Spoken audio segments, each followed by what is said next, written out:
On the day I wed my beloved, my sister took her own life. She severed her wrist at home, and when she was rushed to the hospital, her survival hung by a thread. The entire family placed the blame for my sister's suicide squarely on my shoulders, accusing me of usurping her identity and enjoying a decade of opulence, all while vying for her suitor's affection. Even my fiancé remarked, "Shinian, why did you provoke your sister?" They coerced me into kneeling before my sister to apologize, to bow my head in contrition, and even questioned why I did not choose to end my own life. Yet eventually, I did perish, my lifeless body lying cold before them. They wept, inconsolably embracing my corpse, lamenting that I was their true daughter, expressing their regrets. However, it was far too late for any of that. "Shinian, where are your family members?" The surgery consent form requires a signature. Family? I took the paper from the doctor's hand. It felt weightless, yet bore the weight of 1,000 burdens as it fell into my grasp. A month ago, upon receiving my cancer diagnosis, I wept as I called my parents, pleading for them to come see me. Yet, they dismissed my pleas as mere theatrics, convinced I was unrepentant, and my mother lamented over the phone, "Shinian, you've caused your sister such distress. Not only do you show no remorse, but you also feign illness to deceive us. How could I have been so blind to your cunning?" Before she could finish, my father snatched the phone away, declaring, "It's for the best. Even if you perish out there, it has nothing to do with us." Stricken mute, I couldn't even utter a denial before the line went dead. I wanted to assert that I wasn't pretending to be ill, nor had I harmed Shinian. But they wouldn't believe me. My sister had taken her life on the day of my wedding to Song Chin, leaving behind a solitary message. She never wished to see me again. I was the child mistakenly taken in by them, raised until the age of 10 before the truth was revealed. When my sister was returned, I remained, yet everyone tacitly agreed I owed her much. After she was hospitalized, my parents and even my boyfriend Song Chin assumed it was I who had carelessly informed her of our wedding, knowing her fragile mental state, causing her to attempt suicide. Shinian believed I had usurped her identity, that I had stolen Song Chin from her, and thus she targeted me at every turn. But how could I have intentionally provoked her on a day I had long awaited, a day that was a culmination of my dreams? That day, I clutched the doctor's diagnosis, weeping until my ears rang, waiting in the hospital corridor from dusk until dawn, without a single visit from my parents. And now, I had ceased to harbor any expectations. I smiled at my attending physician, carefully inscribed my name, Shinian, on the consent form, and added, "Thank you. If the surgery fails, I have already signed the body donation agreement. Please do not inform my family. I don't wish to witness their tears over my corpse." It's simply revolting. The surgery was remarkably successful. When I awoke, the light of day streamed in. Outside the window lay a vibrant expanse of green, and as I gazed, my once desolate heart began to stir. Perhaps I had come to some profound realizations, for I felt an unprecedented lightness coursing through me. Dr. Shin, who had performed the surgery, was examining my condition and solemnly remarked, "Congratulations, you've successfully extended your life." I smiled, though it sent a jolt of pain through my incision, prompting him to urge me to manage my emotions. The doctor informed me that my current situation was precariously stable, yet overall, it remained dire. Even if subsequent surgery succeeded, I had at most 3 months to live. The nurse who had been caring for me for the past few days spoke to me gently. "Well, it depends on the situation. With positive treatment, believe in medical miracles." I understood her compassion stemmed from witnessing my solitary suffering since the diagnosis.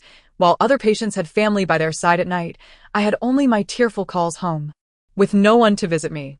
In the end, I signed the surgical consent form with trembling hands. I had muddled through over 20 years of life, enduring hardships, merely seeking the validation of others. In retrospect, it seems absurd. With a countdown of 3 months to live, I was not merely bracing for death. I was embracing a rebirth. I resolved to live these last 3 months for myself. The road ahead may be fraught with thorns, but the dawn was bright, and I had long since learned to walk alone. After a month in the hospital, my belongings amounted to a mere small package. As I went to process my discharge, I unexpectedly collided with someone around a corner. Still recuperating from my illness, I stumbled and fell to the ground. Before I could look up, I heard a voice scolding. "Shinian, who permitted you to come to the hospital? Don't you know your sister doesn't wish to see you? You nearly caused her death." And you still want to come here and provoke her? When I raised my head, I saw my mother standing before me, her face a mask of suspicion. It seemed Shernien was also being discharged, and she had come to handle the paperwork on her behalf. Perhaps the frequent anesthetics had dulled my heart, for I felt no pain at her harsh words. Misunderstandings with her were all too common. No matter what I said, she would only believe I had harmed Shernien. Ignoring her, I slowly pushed myself up using the wall for support. Yet she was relentless, disregarding the hospital's rules against loud voices, and tugged at my arm, exclaiming, "Aren't you satisfied with the pain you've caused your sister? What are you doing here?" I lacked the strength to retort. Otherwise, I would have questioned why Shernien's suicide was placed upon my shoulders. Even if I owed her much, I had long since repaid my dues. Her decision to end her life was her own. Others nearby began to express their discontent, and a doctor approached to warn us to keep our voices down. Song Chen arrived at the commotion, and upon seeing me, furrowed his brow and forcefully pulled me away, saying, "Nian Nian cannot see you now. Her emotions are unstable. You need to leave immediately. I'll pretend you were never here." My strength had yet to return, and his grip on my wrist was agonizing. But I couldn't break free. "Let go of me. I'm not here to see her." He refused to hear my explanation, coldly asserting, "Enough, Shernien. Stop pretending."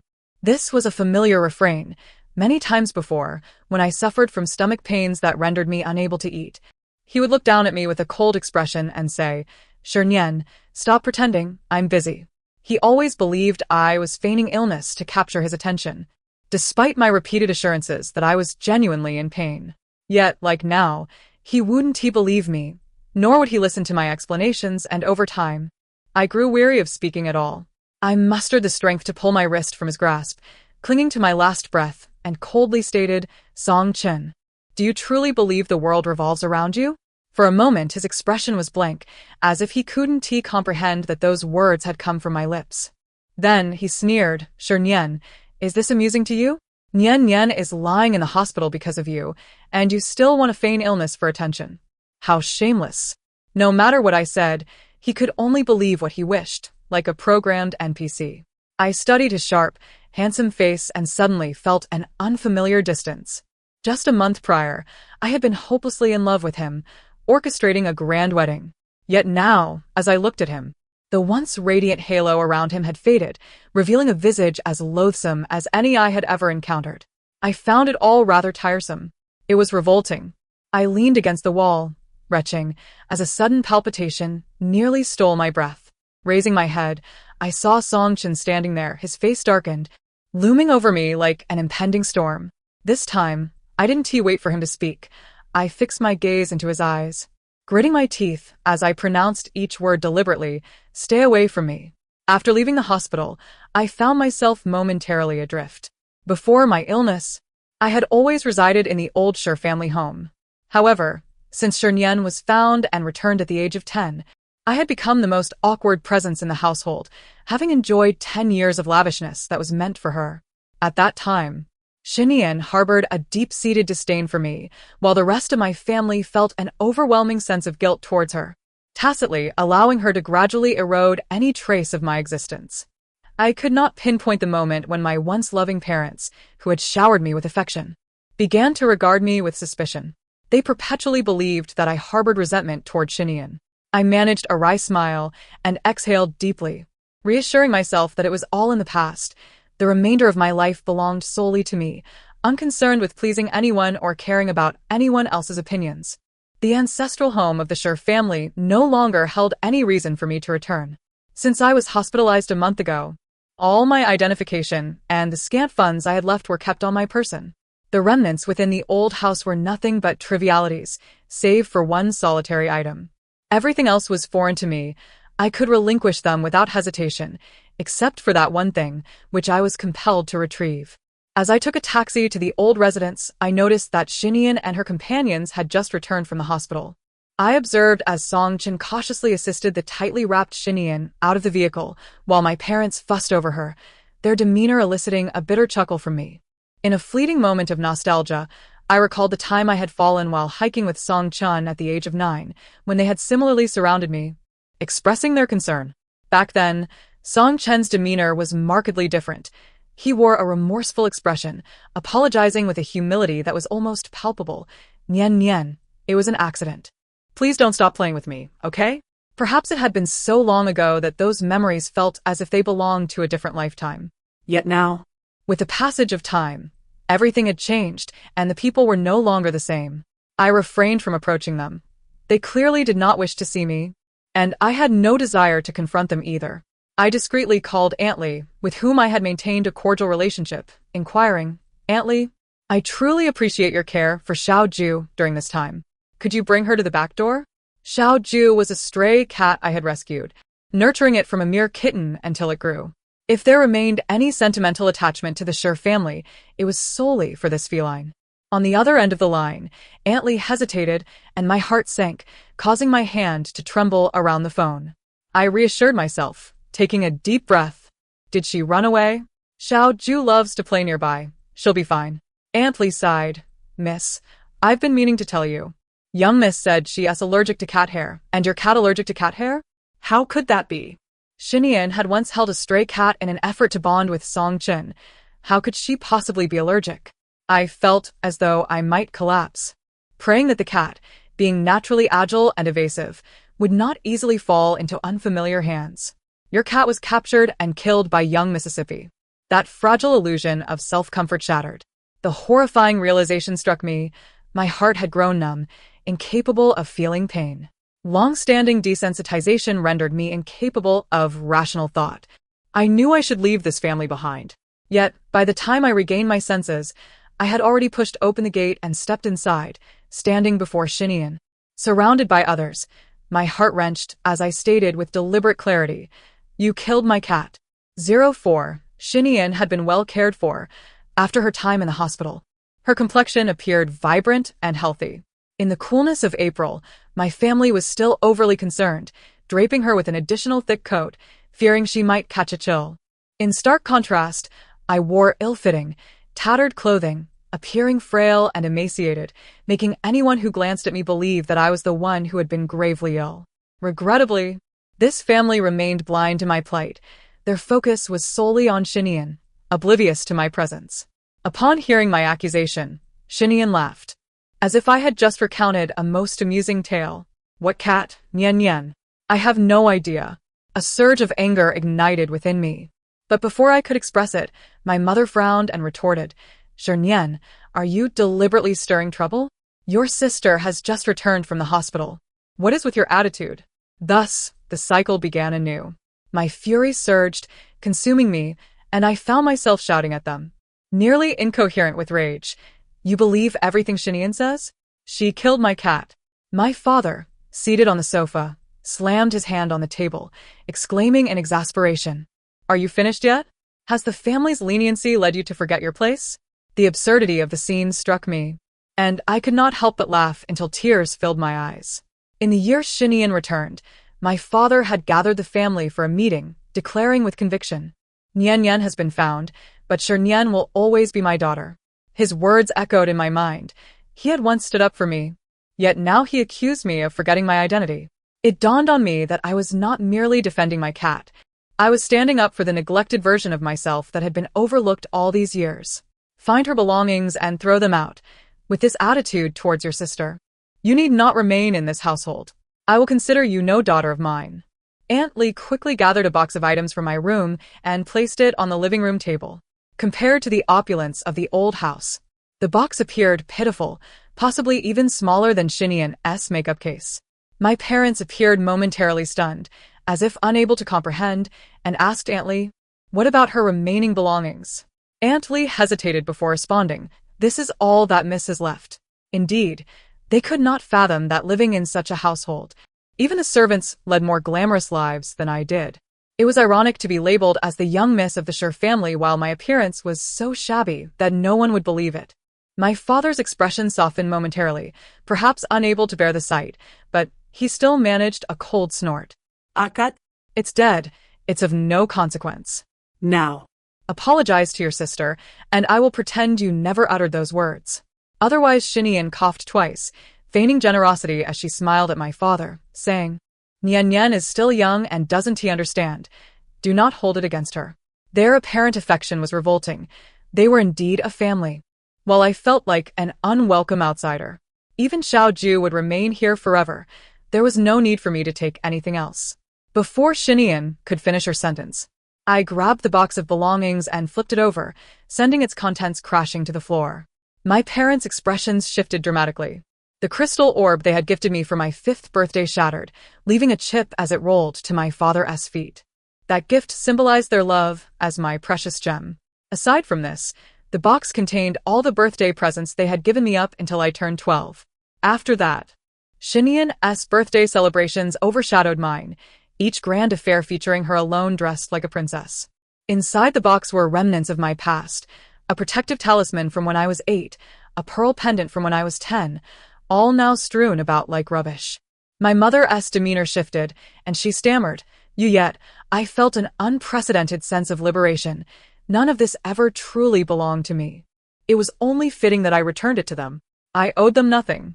05. I quickly contacted an agency and rented a rather decent apartment. The short-term lease came at a steep price, but I reasoned that I had little time left to live. I had always been frugal, even reluctant to indulge myself. But now, with the specter of death looming, why should I save money for anyone else? After a busy afternoon attending to various formalities, I found solace in the fact that my new home was equipped with all the necessary amenities and any missing items could be gradually acquired. As I unlocked the door and stepped inside, I faintly heard someone calling my name from nearby. The familiar ringing in my ears intensified, rendering the voice indistinct. I initially dismissed it as mere auditory hallucination brought on by my hunger. Xinyan, Xinyan? The voice grew clearer, and turning my head, I indeed saw a tall, striking young man whose face seemed oddly familiar. Perhaps sensing my confusion, he smiled and said, Have you forgotten me already after just being discharged? A sudden realization dawned upon me. Dr. Shin? He nodded, then pointed to his left ear, cautiously inquiring, How's your ear? I called you several times just now. I calmly explained, I became ill as a child, and sometimes I can't hear from my left ear. It has improved significantly, but when I skip meals and my stomach hurts, it occasionally happens. The truth was that a high fever at the age of 12 had nearly rendered me deaf in that ear due to a lack of timely medical intervention. Ironically, it had been my birthday. On that day, Xinyan accused me of ruining the dress she planned to wear for her birthday party, tearfully asking our parents, Does my sister not like me? But this is my home too.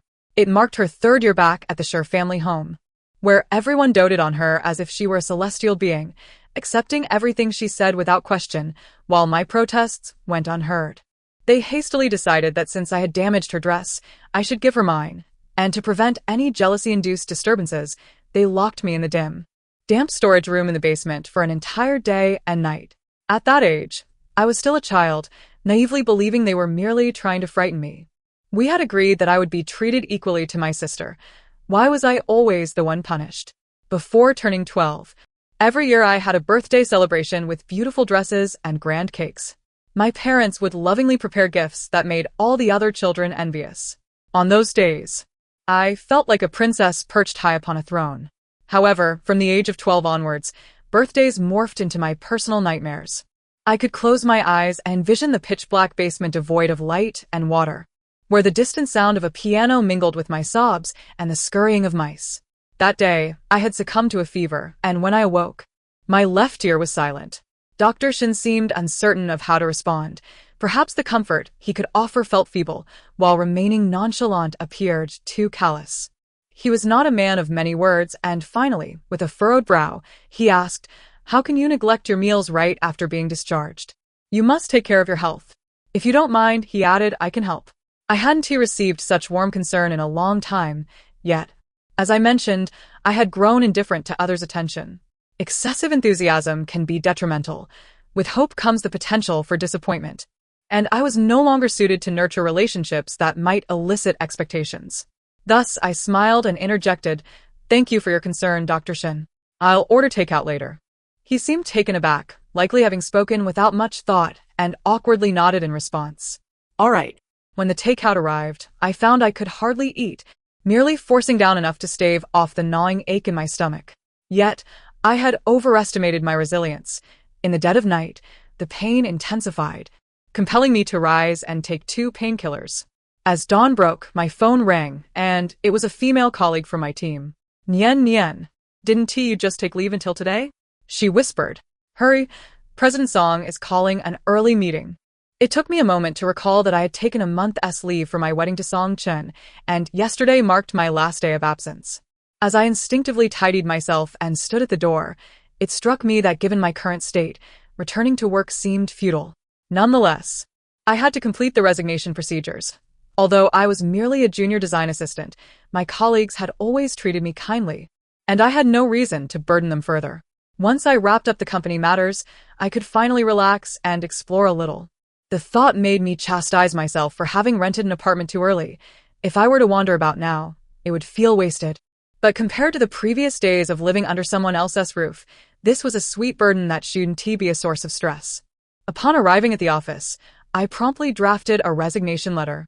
While typing, my colleague Zhou hesitated beside me, finally mumbling, Nian Nian, are you alright? I assumed my pallid appearance had been noticed, and I kept my fingers moving as I asked, what's wrong? Are you okay? She sighed in relief. I thought you hadn't moved on from the wedding with President Song. I'm glad to see you're fine. A sharp pang shot through my heart, an involuntary reaction that spread like wildfire from my chest. Then, it dawned on me that Zhou had attended my wedding with Song Chen. She still believed I was struggling to cope with the aftermath of that day. After all, it was the first wedding she had attended where the bride's parents resolutely refused to appear. On that day, Xinian had attempted to take her own life, and my mother had burst into my wedding, frantically hitting me. What I had once dreamt of as a fairy tale wedding had transformed into a waking nightmare. Each sleepless night in the hospital, I relived that day, my mother tearing apart my carefully arranged hairstyle, leaving me feeling like a drenched chicken on stage. Every slap she delivered stung with humiliation, echoing her desperate cries in my dreams. If anything happens to you, Nian Nian, I will make you pay with your life. My heart raced erratically, and in an instant, my face paled. Zhou, mistaking my reaction as a response to her words, cautiously asked, Nian Nian, are you okay? I shook my head, fingers pressed against my palm, signaling that I was fine. It's all in the past, truly, it's all behind me. Standing at the door of Song Chen's office, I took a deep breath and knocked. Come in. I hadn't yet produced the letter when he displayed an impatient expression, leaning back in his chair and questioning me. Nian Nian, what trouble are you causing at home after just being discharged yesterday? He glanced down at some documents, barely lifting his gaze as he continued, your parents are kind-hearted. As long as you apologize to your sister, you can move back into the Sher family home. I felt a chuckle bubbling within me. Was this supposed to be an act of extraordinary mercy? What was so appealing about the Sher family home? They all seemed to think I could not survive outside of it. He raised his head again, still frowning, but with an extra hint of agitation. I'm getting engaged to Xinian. Upon uttering those words, Song Chen fixed his gaze on me, and I couldn't help but wonder what kind of reaction he was expecting from me. Xinian's theatrical act of attempting suicide at the wedding was not without purpose. Was it? Their engagement did not surprise me in the least. After all, Xinian had indeed succeeded in driving me out of the Sher family, and marrying Song Chen was merely a matter of time. A few years prior, she had arrogantly declared, Nian Nian, I will eventually force you out of this family, and Song Chen will never marry you. I had found her words ridiculous back then, laughing at what I deemed her fanciful delusions. Even with the family's bias in her favor, I never believed they would expel me from our home. As for Song Chen, we were childhood friends, inseparable since we learned to walk, and our bond spanned a far greater duration than his relationship with her. How could he possibly marry someone else? Indeed. The prophecy has come to fruition, and in retrospect, the absurdity and humor lie within me. At that time, it was indeed accomplished. I could not muster a smile for Song Chen, thus I could only expressionlessly extend my resignation letter, sincerely wishing him congratulations. Suddenly, Song Chen's complexion darkened, as if shadows were about to seep from his very being. Upon seeing my letter of resignation, his expression grew even grimmer, and through clenched teeth, he questioned, You intend to resign? Wasn't it you who clamored to join the Song family as a designer? What has changed? I remained silent. The memory of my insistence to join the Song family lingered. Had it not been for Sher Nian, who was also adamant about pursuing jewelry design and had entered the Sher family company before me, whispering to our parents to prevent my entry. I would not have sought refuge with the songs. Did Song Chin not comprehend this? How could he possibly be oblivious? Yet, it was akin to his knowledge of Shi Nian's non-allergy to cat hair. My desires held no significance. It had always been this way. Song Chin appeared to have come to a realization on his own, sneering coldly as he nonchalantly remarked, "Do not seek validation from me, Nian Nian. Your methods are too crude. Whatever you do now will not alter my engagement to your sister, so spare yourself the effort." He did not even bother to open the letter, simply tossing it back onto the table. I mulled over his words, digesting the implication that he perceived my resignation as a ploy to thwart his engagement to Shi Nian. Perhaps in his mind, I had always been a woman who loved him without scruples. How had I come to this point? When did it all change? Was it when I had a falling out with Shi Nian, and even Song Chen, who had always stood by me, advised me, "Nian Nian, let it go. For your sister's sake?" Was it when Shi Nian slandered me for isolating her at school, and I saw the disappointment in his eyes as he asked, "How could you have become this way?" Was it on the day of our wedding, when he learned that I was the cause of Shi Nian's suicide, his eyes reddening as he gripped my chin, threatening me to ensure I was not the one responsible? It was in countless moments where his instinctive protection was not for me. It was in the gradual erosion of his trust and warmth towards me. He had long chosen Shi Nian in moments I had overlooked, and now I found that I was not even saddened by it. I had grown accustomed to it. I nodded at him, indifferently stating, "Think as you will. Why waste any more time on him? I shall focus on my own affairs." I owed him nothing. Without hesitation, I turned to leave, but Song Chin shouted, slamming his hand on the table, "Nian Nian." This time, I did not look back. I would never turn back for him again. Setting aside my conflicts with Song Chen, my colleagues in the department treated me with considerable care. Even when I invited them to my wedding, after witnessing such a grand spectacle, none mocked me. As the day drew to a close, I suggested to Zhou that we take the department out for dinner. I showed her the restaurant's location, the very one we had long desired to visit but had never been able to afford. Zhou exclaimed dramatically, "Nian Nian, have you struck it rich?" I chuckled and waved my hand, secretly unsure how long I could maintain this semblance of normalcy. The doctor had stated 3 months as the final deadline. Perhaps tomorrow, or the day after, I might collapse in an undisclosed location, never to rise again. Reflecting on this, my attachments in this world seemed few. If I could accomplish even one thing, it would suffice. When I mentioned the dinner invitation, it was really only for 3 or 4 colleagues with whom I shared a decent rapport. I informed them of my impending resignation, and to my surprise, they all expressed regret. "So sudden, Nian Nian." "Yes, I was meaning to ask you, how have you lost so much weight in just a month? Are you unwell?" "Resigning might be for the best. I see how Song always speaks to you with such disdain. Who has upset him?" They spoke in a flurry of concern and indignation on my behalf, a scene that had not graced my life in ages, rendering it almost surreal. Akin to a dream within a castle of air, where colorful bubbles would shatter if I breathed too heavily. Ever since school began, through middle school, high school, and university, to simplify matters, my parents always arranged for Shi Nian and me to attend the same institution. And Shi Nian possessed a peculiar talent for inciting disdain toward me from those around her. I was perpetually isolated, perpetually disliked, perpetually apologizing and promising it would not happen again. Perhaps unaccustomed to such warmth, I fell silent for a moment before hoarsely uttering, "Thank you." A few of them paused, then quickly resumed their chatter. "What's the big deal? Just because you're resigning doesn't mean we want to keep in touch." They believed I was being polite, but in truth, I was sincerely grateful. After spending a month in the hospital, I had lost considerable weight. Yet this pallor and frailty escaped the notice of my parents and Song Chen alike. It was a revelation that someone still cared for me. A wave of melancholy surged from within, threatening to envelop me. I thought that if I had known sooner that there were those who cared for me in this world, perhaps I would not have clung to Song Chen like a drowning soul grasping at a lifeline, still caught in the cycle of missed opportunities and regrets. Halfway through dinner, an unexpected wave of nausea overtook me. My face turned pale as I rushed to the restroom, emptying my stomach of the meager contents I had consumed. As I leaned against the wall, I felt a wave of dizziness wash over me. The doctor had warned that these were normal post-operative reactions: palpitations, nausea, dizziness. Trembling, worsening as time progressed. I chuckled self-deprecatingly. These symptoms had manifested even sooner than the doctor had predicted. Surely, I could not have long left.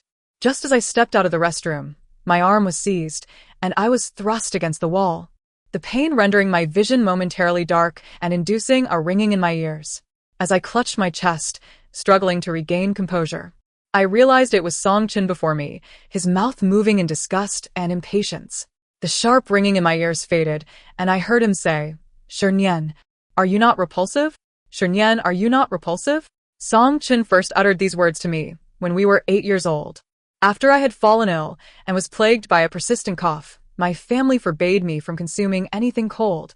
Yet Song Chin secretly whisked me away to buy ice cream.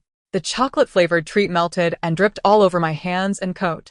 As Song Chin pulled me along, he only realized I was eating too slowly when he noticed the evidence of my crime.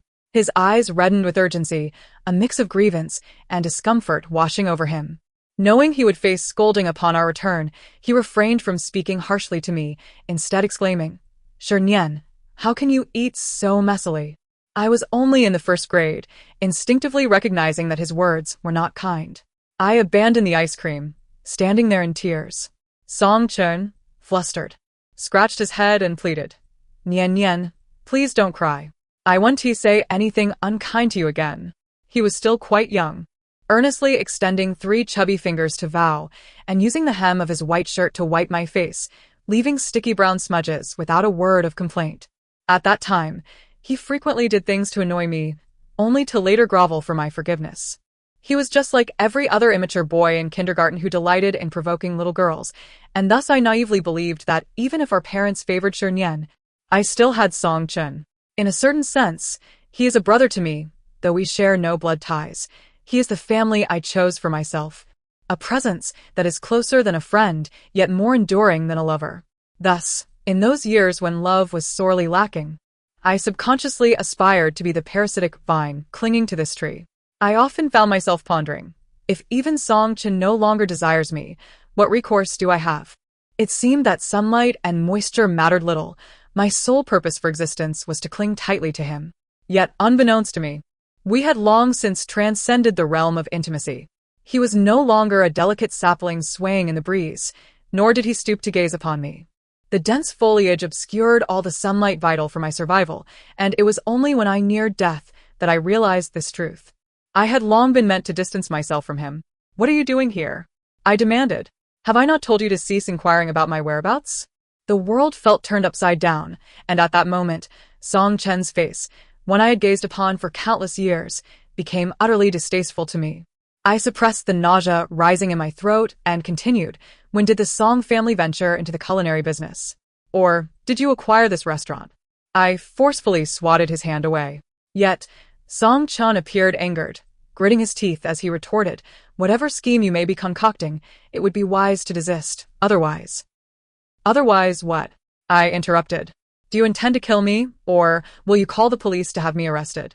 I stated expressionlessly, "I believe we currently possess no marital contract. It would be prudent for you to avoid meeting me alone, lest it be misconstrued that you still harbor feelings for me." I disdainfully brushed off my collar, feeling increasingly that squandering my precious time arguing here was utterly unworthy. "Since you are to be engaged to Shernyen, do not contact me again." To my surprise, his expression appeared somewhat disordered, though I was too apathetic to analyze it further. In any case, he would never be, as I described, unable to forget our past. Once my work was handed over, I should leave this place immediately. I had heard that Haicheng boasted beautiful scenery, a sight I should have seen long ago. As I stepped outside, having taken only a few strides, Song Chin called my name from behind. "Shernyen, your work has been nominated for this year's awards." I halted in my tracks. "You do not care about this?" Achieving a nomination for the Jewelry Design Award had been my dream ever since I became a jewelry designer. Yet here I was, on the brink of death, merely an assistant designer. After all, I lacked the resources Shernyen possessed, and my parents had not invested heavily in precious stones for my materials. Even my qualification for this competition had come after much pleading with Song Chin, who finally consented to submit my work for consideration. On the day I submitted my design, he had been preoccupied with finding pigeon blood red rubies for Shernyen. "Nyen Nyen, "Is the one I sent this morning insufficient?" he had said, supporting his forehead with a look of helplessness, tinged with a hint of affection that was all too evident to an outsider. It sent a pang through my heart. Sure Nyen was likely sweet-talking him on the other end of the line, prompting Song Chin to chuckle lightly, assuring her, "Next month, there is an auction in South Africa. I will definitely procure it." Upon hanging up and spotting me, he instinctively furrowed his brow, even carelessly tossing aside the design draft I had handed him without so much as glancing at it. He merely remarked, "I understand." I could not recall when it became necessary to tread carefully while speaking to Song Chen, or how I had subconsciously submitted to him, relegating myself to a subordinate role in our emotional dynamic, thus losing my standing to confront him. I had every reason to be angry. After all, Song Chun was my boyfriend. Yet, when I thought of the upcoming wedding, I felt it was inconsequential. Even if Sure Nyen garnered favoritism from our parents, blood ties could not be severed, but they would never allow Song Chin to turn around and marry her. I was naive and foolish beyond measure, always enduring, tolerating Sure Nyen's bullying at school, her slander before our parents, her baseless accusations, and numerous unfounded critiques. Yet how long was I meant to endure? I did not know. All I was aware of was that as twilight descended, a solitary path lay before me, and I trudged forward through thorns. My feet bloodied and my face scratched, only to find that the end of this path led to nothingness. Absolutely nothing. It was only now that I realized I had seemingly been enduring unnecessary suffering all along. I should have fled from the home that no one understood or believed in long ago. Even Song Chin, I had to accept, was not at the end of that path. He was one of those very thorns. In my rational mind, I knew this was the perfect moment to sever ties with them. If I were to walk out today without looking back, return home, gather my belongings, and purchase a one-way ticket anywhere, perhaps to perish in a desolate place, or perhaps in a bustling city, it would matter not. It would be of no consequence to anyone. To hell with Sure Nyen, to hell with Song Chin. Why should I still be concerned about the jewelry awards when I felt so close to death? I should turn around and fiercely tell him to leave. Instead, I remained rooted in place, unable to move forward or retreat. The thorns I had severed quickly crept back, ensnaring my ankles with alarming speed, as if someone were tugging at my clothes from beneath the water, and I floated on the surface, grasping for that meager breath of life. I still could not bring myself to let go. To hell with the next life. Sure Nyen should stand upon the podium to accept her award. This time, I would personally cut through those obstructive thorns, transforming the dim and thorny path into a wide avenue. I calmly addressed Song Chun very well. In truth, once a work has been nominated, the designer merely awaits the final results of the evaluation. However, a designer listed under a company's name cannot continue to participate in the evaluation if they resign midway. Therefore, if I wished to secure a result, I could not leave my position during this period. Zhou Zhou was quite pleased to learn of this, her genuine joy radiating as she exclaimed, "Nyen Nyen, your design is incredibly popular. You are sure to win." She drove me to the base of my apartment, and sensing my low spirits, she comforted me. "Nyen Nyen, there is no hurdle we cannot surpass. As long as we are alive, there will surely come a day when things improve." Her expression was earnest as she spoke, yet I could discern a profound sadness in her eyes, enough to overflow. Zhou Zhou came from a troubled family, with a gambling-addicted father who had caused scenes outside her workplace multiple times.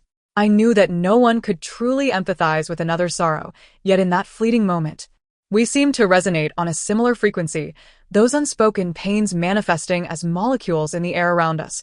We were two souls desperately struggling to survive. I ultimately embraced her with a smile. Perhaps she did not need my comfort in that moment, but I wanted to convey that I was doing well.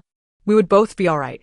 She nodded solemnly, and I could not discern if she had shed tears, only observing that her eyes appeared slightly reddened in the light of the street lamp.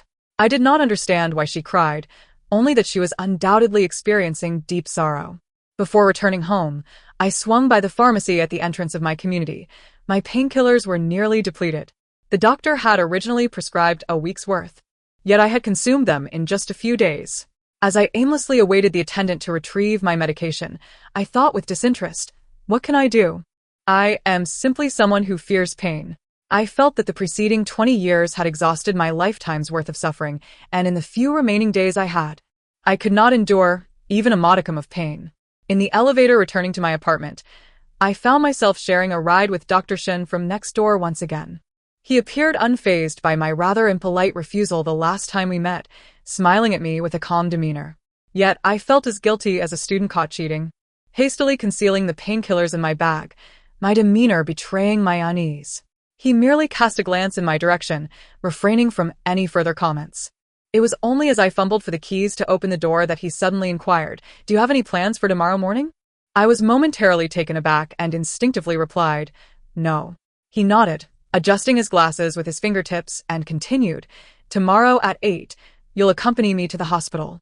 I need to renew my prescription for my stomach condition." After a brief hesitation, he pressed his lips together and added, "Painkillers shouldn't be taken so frequently." My fingers instinctively clenched, feeling exposed, and after a hasty agreement, I retreated into the foyer. It dawned on me only then what I had just agreed to. Was Dr. Shun this amiable with all his patients? I pondered perhaps he was. I couldn't conjure a more satisfactory explanation. On the way to the hospital the next day, silence enveloped us. A sigh of relief escaped me.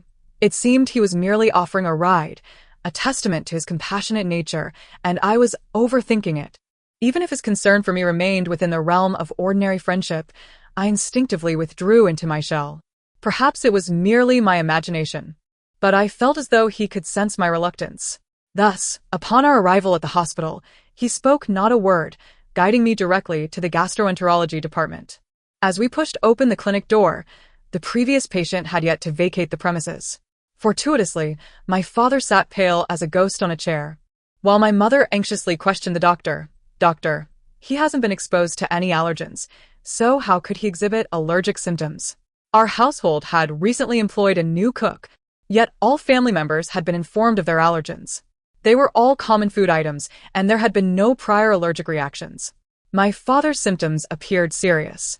Not only did his exposed skin display rashes, but he was also coughing incessantly, clearly experiencing an allergic reaction to something ingested. As the doctor recorded notes, he continued to inquire, "Have you checked for allergens?" Yes, my mother interjected. "He is allergic to nuts, and we've communicated this to others. There are absolutely no nuts in his usual meals." "Anything else?" No. "Then we should test for allergens once more," the doctor stated, handing over a requisition form. My mother, in a state of anxious confusion, failed to notice my presence in the room. "He is also allergic to sesame," I interjected suddenly. All eyes turned toward me, and upon recognizing me, my mother's expression darkened as she chided, "Shernyen, don't cause trouble. Are you being immature right now? Sesame does not fall under the category of nuts, yet some individuals allergic to nuts may also react to sesame. This is not a universally known fact." Yet she instinctively refuted me without curiosity about how I came to know it. The doctor interjected, asking my mother, "Did you have sesame in your breakfast today?" "Just a sprinkle on the fried eggs, but please don't be misled by her. We usually," she began before abruptly ceasing her words, "as fried eggs typically do not contain sesame. My father is allergic to sesame too, a fact known only to me and the previous cook." The doctor sighed. "Rewriting a new order, your daughter understands your husband's condition better than you do. To not know whether something ingested is allergenic is concerning. Let us retest for allergens just to be safe." My mother's expression darkened, and my father sat there, head bowed, perhaps pondering why I knew about his allergens, or why I was at the hospital, or still hoping for me to apologize to Shernyen. Ultimately, they said nothing. My wandering thoughts drifted like water plants in a stream, and I snapped back to reality, addressing Dr. Shin. "Thank you for your assistance." He showed no curiosity about the delicate atmosphere between my parents and me, which a typical individual might find intriguing. Instead, he merely glanced at the time and nodded in acknowledgement, saying, "It's a small favor." With that, he strode out of the consultation room with purpose. After I had renewed my prescription for stomach medication and queued for the pharmacy, I was taken aback to encounter my mother pushing my father in a wheelchair. He appeared somewhat better, though the redness on his skin and face had yet to subside. I genuinely contemplated pretending not to see them and passing by. But my father called out to me, "Shernyen." The look in his eyes conveyed disapproval and disagreement, perhaps even something more. I sought to find a glimmer of paternal concern within his gaze, but alas, none was present. He finally remarked, "Are you planning to stay out forever? You should come home." My mother added, "Year after year, you've given us enough to worry about. Can't you enough? My father interrupted, continuing to me. Your sister has calmed down. You should consider moving back. I attempted to grasp the meaning behind his words, as I once excelled at doing. Thus, I swiftly concluded that he believed he was extending an olive branch. He was unwilling to acknowledge his own faults or admit that his previous words had been excessive. Like many parents who refuse to apologize, he sought to ease the tension with an invitation to dinner. Yet, he failed to recognize that we did not share a traditional familial bond, and I no longer required his love. Memories serve as a bridge to the past, yet they can also imprison us. Often, I am acutely aware that many sources of pain stem from the past. As long as I refrain from revisiting those memories, it seems I can pretend as if nothing ever occurred. However, when he uttered those words, it felt as though I had been struck by a bullet, transforming me into a mere particle suspended in the air, reassembling into the version of myself from over a decade ago. I witnessed my younger father gently lifting me from my cradle, his movements cautious, his face alight with joy. I saw him hoisting me onto his shoulder, joyfully calling my name, Shernyen, Shernyen. He read me storybooks and took me to the aquarium. On the day he brought Shernyen home, he seemed concerned that I might feel emotional about not being his biological daughter. He appeared to understand my insecurities and my timid, sensitive nature, repeating reassuringly, Shernyen, don't worry, you will always be Daddy's little girl. Yet his notion of always was fleeting. Even if I were to perish in my 20s, it would not fulfill his concept of eternity.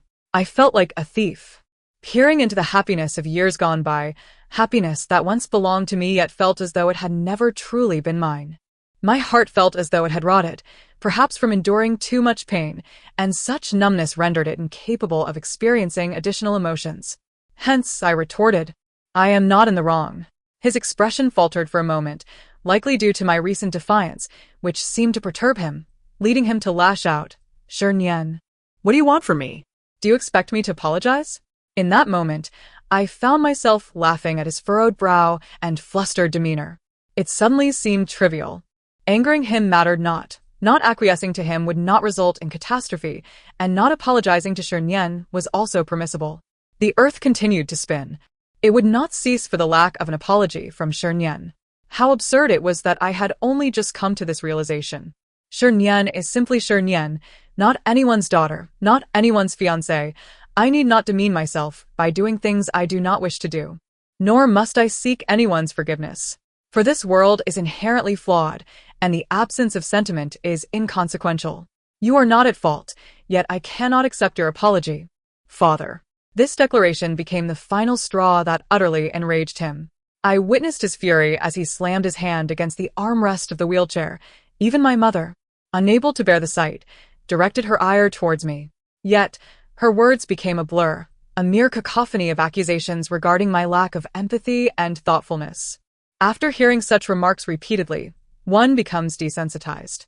The familiar ringing in my ears swiftly commandeered all my senses, accompanied by a painful, convulsive ache in my stomach.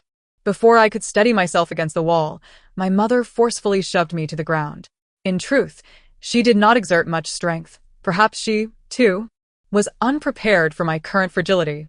As darkness enveloped me and the sound of ringing faded, it receded like the tumultuous waves of the sea, replaced by an indistinct echo.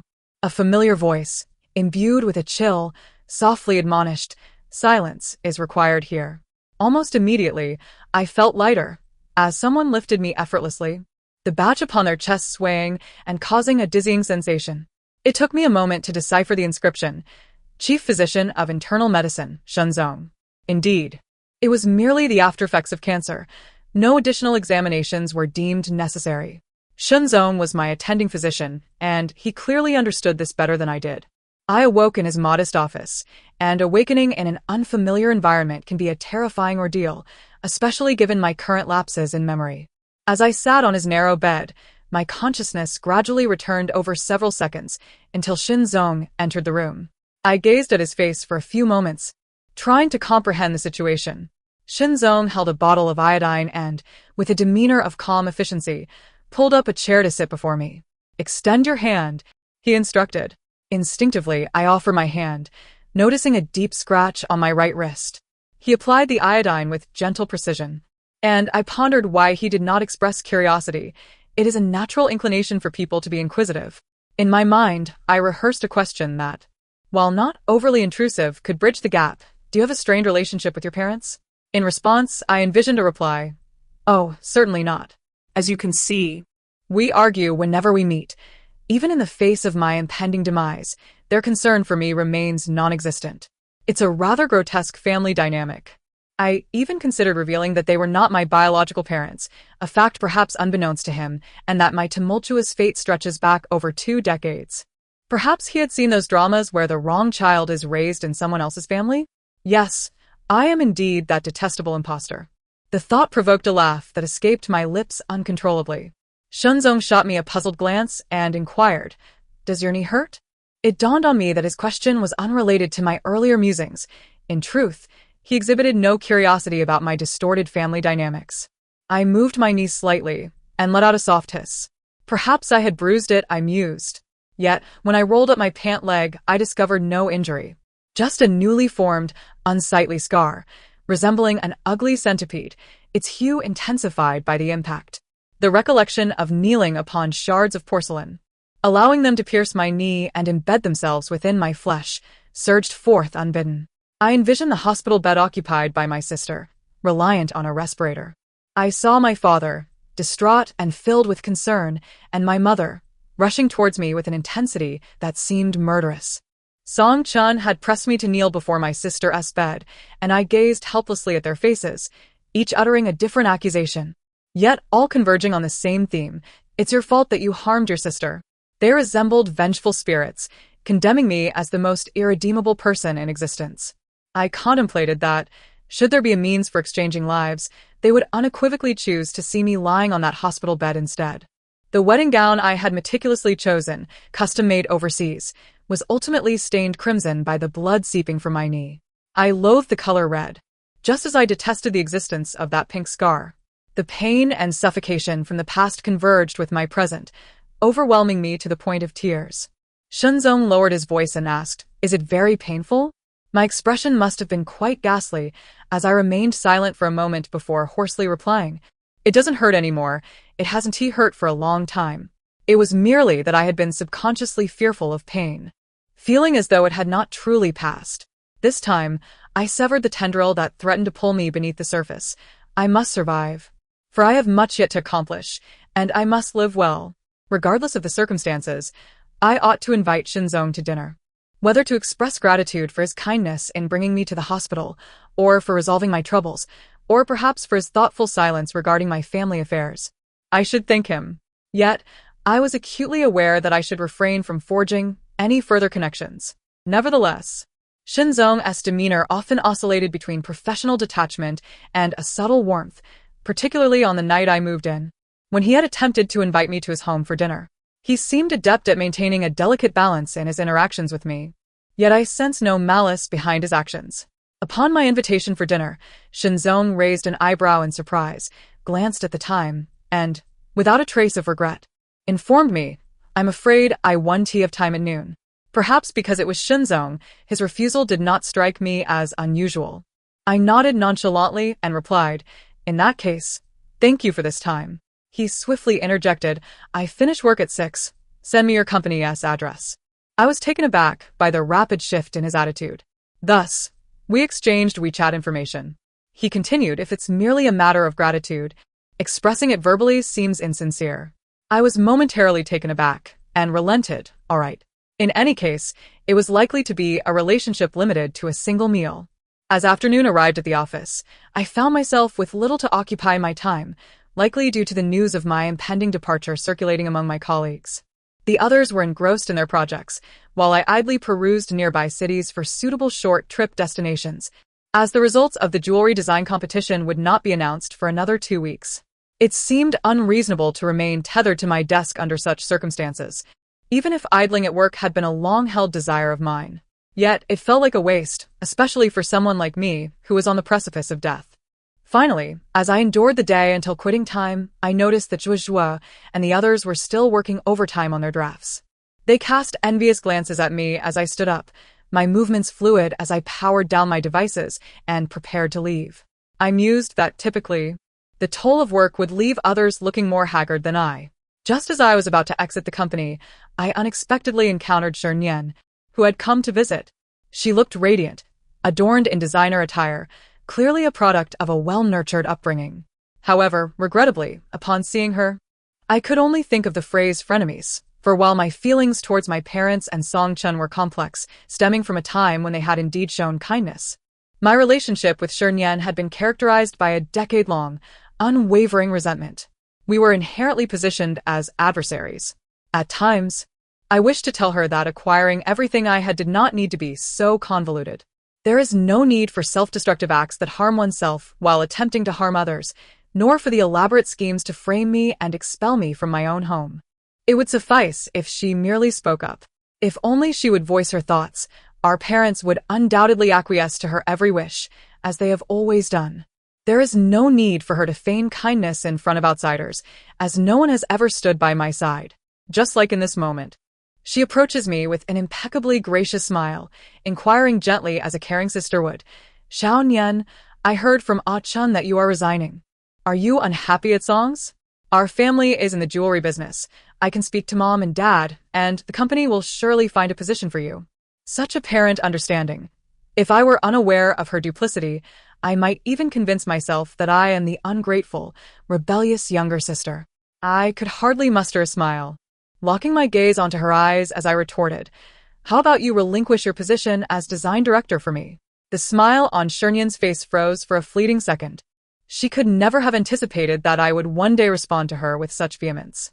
After all, since our first encounter at the age of 10, I have always found myself at a disadvantage in any situation we shared, not for any other reason than the debt I owed her. At that time, not only did my family feel this way, but I, too, felt the same. Our initial meeting occurred when she arrived at the Sher family home, clad in ill-fitting new clothes, cradling a doll washed to the point of being unrecognizable. She gazed timidly at everyone, ultimately looking at me with a pure, envious admiration. I was genuinely a child raised in love, easily discernible as the pampered daughter of a wealthy family, even when not standing beside her. She later whispered, "Sister, your dress is truly beautiful." It felt as though I had been struck dumb, unable to move, as my mother rushed to embrace her, choking out the words, "My daughter." My Nyen. She grieved for her biological daughter, who had endured a decade of hardship, while all her love had been poured into someone else's child. How could she not feel pain? I merely watched her weep uncontrollably, feeling a mirrored anguish within myself. But what could be done? A decade has passed, and time cannot be reversed to replicate what I possess for her. Thus, the words I heard most frequently became, "Nyen, step aside for your sister." I had enjoyed a decade of fortune at her expense, and she had endured a decade of suffering at mine. Hence, this was deemed only fair. Everyone shared this sentiment, and I, too, once believed it. Yet Shinian felt this was insufficient. She meticulously orchestrated situations where everyone around us would come to despise me, as if to prove that without the identity of Sher family daughter, I was unworthy of affection. She would say, "Xiaoyan, I developed eczema and need sunlight. So, I slept in your room. You wouldn't be angry, would you?" Or Xiaoyan, Dad brought back a unique piece from abroad. He said you weren't interested in these. Then there was Xiaoyan, brother Song-chun brought me an identical one. See? And Xiaoyan, Dad says I am more suited to be a jewelry designer at the company. What began as my room became my parents' favoritism, and then the attention of Song-chun. Piece by piece, she eroded my existence until there was nothing left. By the time I emerged from the tumultuous depths, the water had long since submerged me. I believed I had indeed owed her a debt, but by now, it should have been repaid. Therefore, I calmly remarked, "If you cannot fulfill it, do not pretend to be so generous. It's rather distasteful, Shinian." Her expression suddenly soured. The facade of kindness and warmth she wore seemed to crack under the weight of my harsh words. To some extent, I concede that she possesses a certain prowess. For even at this juncture, amid the comings and goings at the company entrance, she managed to maintain her composure, offering me a disingenuous smile as she suggested, "Perhaps wait until you win the Jewelry Design Award trophy?" She tilted her head, appearing genuinely earnest with her advice. That would make it more fitting, wouldn't it? The restaurant was chosen by Shinzong. I had presumed that a young doctor like him would surely have insights into health and wellness. I had mentally rehearsed the scenario where he would select a Cantonese restaurant and order a soft porridge to cater to my condition. To my surprise, he chose a Sichuan restaurant. When we sat down face to face, seemingly oblivious, he suddenly remembered to ask, "Can you handle spicy food?" At that moment, I found myself questioning whether Dr. Shin had a dual personality. If it weren't too presumptuous, I would genuinely like to ask him if he had forgotten that I was battling cancer. It appeared he could read my thoughts, as he casually remarked while perusing the menu, "If you like it, then there are no real restrictions." This statement, coming from a healthy person, should have felt particularly jarring. It seemed utterly insensitive, as though he were speaking from a place of privilege. I could not restrain myself from asking, "Are you implying that I should eat whatever I desire in the time I've left?" He suddenly chuckled, not the polite laughter characteristic of Dr. Shin, but a genuine amusement that illuminated his features. If one were to interpret it that way, as he handed me the menu, I realized that this was not a specialty Sichuan restaurant, and I awkwardly closed the menu. He continued, "Eating spicy food is fine. Shinian, your body isn't that fragile yet." I mused that if I had known him during my school days, we might have become good friends. There was something captivating about his earnestness, mixed with a hint of rebellion. I whimsically thought that perhaps I was simply ill-suited for intimate relationships, forever missing out on connections. There is a saying in Buddhism that those with thin familial ties may have encountered unpleasant experiences in past lives, resulting in tenuous relationships in this life. I had never consulted divination nor believed in fate. Yet, when faced with the prospect of death, my previous convictions seemed less steadfast. Even if I were truly destined for thin ties with family, what would it matter if I faced death stripped bare? This thought provided me a certain comfort, alleviating any sense of regret. However, despite this rationalization, after our meal, I found myself asking him to pull over on the way back, leaning against a utility pole to empty my stomach. Shunzong said nothing, silently offering me water and tissues, but I could sense his discomfort. Strangely, I understood that he was not regretting treating me to this Sichuan meal, but rather feeling flustered and helpless in response to my reaction. Once I managed to stand upright again, I teased him, "You're not going to apologize, are you?" "There's no need." He pressed his lips together tightly, appearing to need comfort even more than I did. At times, I genuinely questioned whether I had lost part of my memory. Otherwise, why did Shinzong always oscillate between being familiar and distant with me? This remained a mystery I could not unravel. So, I decided to set it aside for the moment. Just as I thought he might again lapse into silence, we took the elevator home together, and suddenly, the sensation of weightlessness and the gnawing pain in my stomach caused a momentary ringing in my ears. As the sharp sound faded, I realized that Shinzong seemed to be speaking to me. What? I asked. This time, he opened his mouth but had yet to form any words. The elevator doors opened with a soft chime, revealing Song Chin leaning against the door of my home, idly staring at his toes. I never imagined there would come a day when I would find Song Chin so vexatious. The last time I felt this way was probably back when I had just learned to speak. After he gradually shifted his focus onto Shernyen, the majority of my days became a relentless chase after him. In truth, for most of the time, Song Chin existed as an idealized figure in my mind. Often, it was the thought of him that allowed me to endure the suffocating atmosphere of my home. But did I genuinely need him? It appeared not necessarily so. As I mentioned, he was also the source of much of my anguish. I was pursuing the shadow he cast, enamored with the fantasy of a protective Song Chin rather than the real person before me. Upon hearing from my uncle and aunt that he had visited the hospital, he looked up, his expression betraying little concern. "What illness did you suffer from?" he inquired. I did not respond to his question, merely raising my hand to check the time. 8:30. My curiosity got the better of me as I asked, "Song Chin, you are on the verge of engagement. Do you really have the leisure to concern yourself with your ex-girlfriend's health?" As expected, my words swiftly incited his ire. He seemed perpetually angered by matters I could scarcely comprehend. "Do you think I want to care about you? If it weren't for your sister worrying about your well-being." So, it was as I suspected. Perhaps Shernyen had been stymied by my words today and was now eager to cast me as the imagined adversary. But what could I do? I no longer wished to play along. Such tactics had grown stale, pretending to be the caring sister who, without grudges, compelled Song Chun to inquire about me. The moment I exhibited even a hint of jealousy or resentment, he would deploy his tiresome rhetoric to lecture me. Something akin to, "Your sister means well. Why do you always think of her this way? Shernyen, you've truly changed." Ironically, I had once been disheartened by such remarks, ultimately surrendering in despair. But now I sighed and continued, "Though it seems you struggle to comprehend human speech, Song-chin, I have warned you. Please refrain from contacting me outside of work hours." Before he could utter his usual retort about my feigned aloofness, I dialed 110 before his eyes, reporting that he had unlawfully investigated my home address, expressing my fears for my safety and property. Song-chin laughed in disbelief, uttering "good" several times. When the police arrived to take our statements, he realized that Shinzong, who had shared the elevator with me, was not merely a curious neighbor but someone accompanying me. "I, too," queried Shinzong with curiosity, "why haven't you gone home?" He crossed his arms, a faint smile gracing his face. "Afraid you might be abducted by an outlaw on your way back."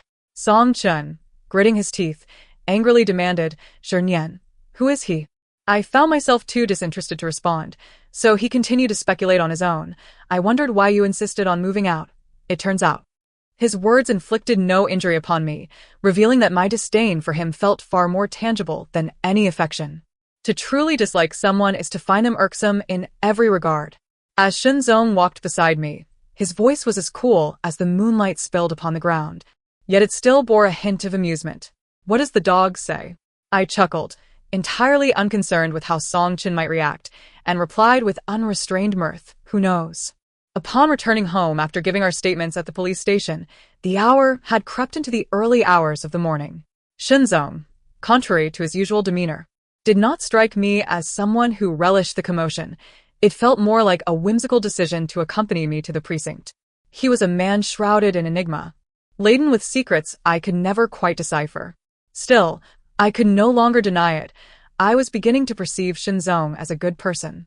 Those ineffable, subtle emotions sometimes need not be fully understood. As Shinzong advised me on our way back, live in the moment, Shernyen. Do not look back, nor ahead. Life encompasses more than yesterday and tomorrow. We can only make choices in the present. If I desired something spicy, I could indulge. Without forsaking my right to defend myself due to fears of inconvenience, it seemed he was imparting his own wisdom, suggesting that reporting to the authorities was acceptable. After all, life was already in disarray. Could it worsen? Who knows? As we approached the entrance of the community, he braked to a stop and entered a 24-hour convenience store, emerging with a can of warm milk, which he handed to me. I accepted it with a calm thank you, but curiously, as I exited the car, I intentionally left the can of milk behind on the seat. I wanted to embody the nonchalance he had suggested, yet regrettably, I had always been a person prone to excessive caution. At our parting, I expressed, "Thank you so much today, Dr. Shin, but if there's essay next time, I can manage on my own. I appreciate your help." Once I had spoken, I did not wait to see his reaction before shutting the door behind me. After all, I was but a person with no future. It would be wrong to burden someone else with my struggles, to be concerned for me. Shinzong was a man of many secrets. He treated me kindly, and thus I felt I ought to reciprocate in kind. At the very least, I should keep my distance from him. The following days passed with an unsettling calmness as I traversed between my office and the supermarket. If not for the occasional dizziness and nausea, coupled with palpitations and trembling hands, this state of tranquility was indeed what I had longed for. No longer confined to that cage-like house, I was free from witnessing their familial closeness and the reprimands from my parents. One evening, sprawled on the couch with a book, I suddenly pondered, why had I not left the Sher family?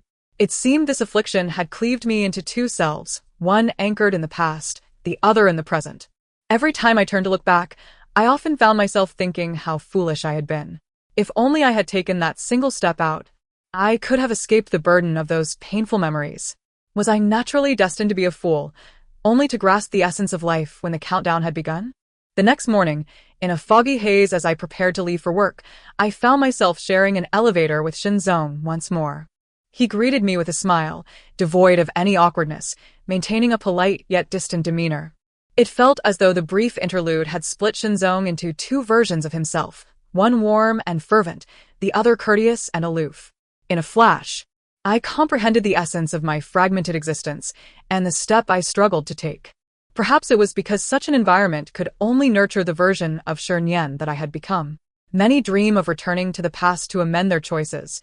Yet those decisions made at the time were the only paths available. When the waves rise above one's head, it is impossible to discern direction. No one wishes to perish. We instinctively select the seemingly smoother path, yet the future remains uncertain, and none are prophets. Perhaps at that moment, I believed I was doing the best I could. Do not torment yourself any longer, I told myself inwardly. The sun shone brightly, and the hurried passers-by were engrossed in their pursuits. Perhaps they, too, would harshly judge their past selves on the day they faced death, feeling they had not done enough. But who truly cares?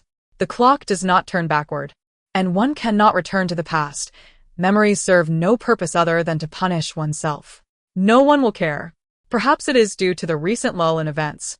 A tranquility so profound that the sea remains undisturbed, that Zhou excitedly informed me that the project she had been diligently working on had finally reached its conclusion. This development became a cause for celebration. Over the past few days, our entire team had been burning the midnight oil, with nearly everyone appearing disheveled and haggard. Yet, the joy was palpable.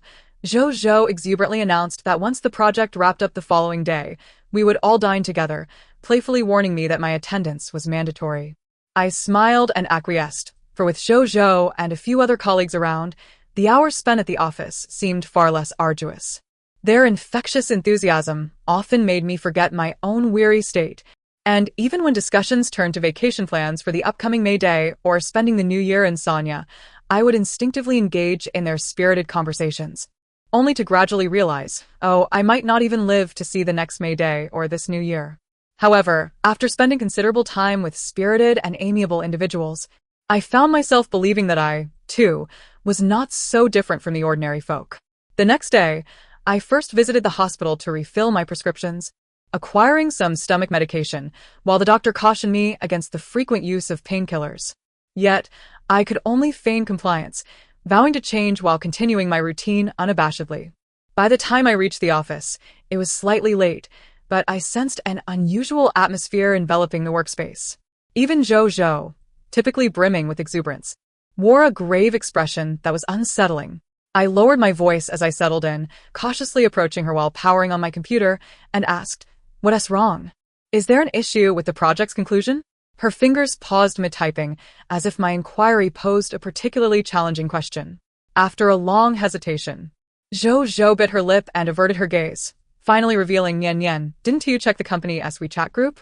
Bewildered, I opened my phone to the chat interface, scrolling to the company group chat I had long since muted. There, a flurry of new messages was being exchanged. The latest reading: has the plagiarism incident involving designer Nian been substantiated? I felt as though I had been struck, frozen in place as the words hovered before me. I recognized each character, yet the meaning eluded my comprehension. I numbly scrolled through the hundreds of messages, and, at the top, someone had remarked, "The official announcement from the design competition has been released. Is this Nian from our design department?" The comments erupted with shock and disbelief. Many were eager to revel in the drama, and some were all too ready to kick me while I was down. Wasn't this the same Nian who was supposed to marry Mr. Song but ended up not tying the knot? Who attended the wedding? And can anyone share the juicy details? I heard it was quite dramatic. The woman caused her sister to commit suicide on her wedding day, and her mother created a scene, resulting in the wedding being called off. Why? Haven't you all heard the gossip about the Sher family? They were in the news years ago for a child-swapping scandal. Nian is the false daughter who was swapped. No wonder such a person must have a dark psyche. Those words, devoid of any emotional resonance, seemed to echo in my ears, insidiously assaulting my senses. The cacophony of voices threatened to invade every corner of my mind. I knew I needed to maintain my composure.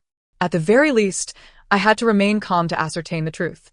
But it felt as if the scars I had painstakingly begun to heal were being brutally reopened, doused in salt water, old wounds compounded by new pain, leaving me disoriented as to where it hurt most. Zhou called my name several times before I finally snapped back to reality. Her complexion was inexplicably paler than mine as she said in a hushed tone, "Nian, Mr. Song wants to see you.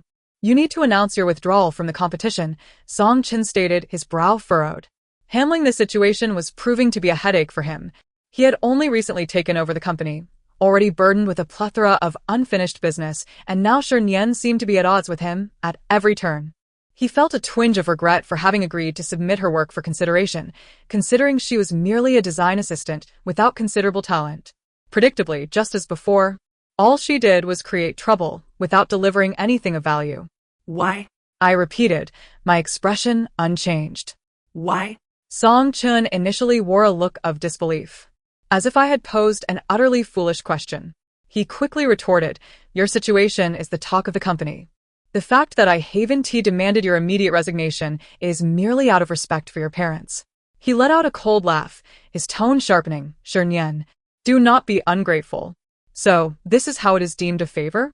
Without even a question, I was condemned, deprived of the opportunity to defend myself, forced to relinquish my eligibility for the competition and admit fault.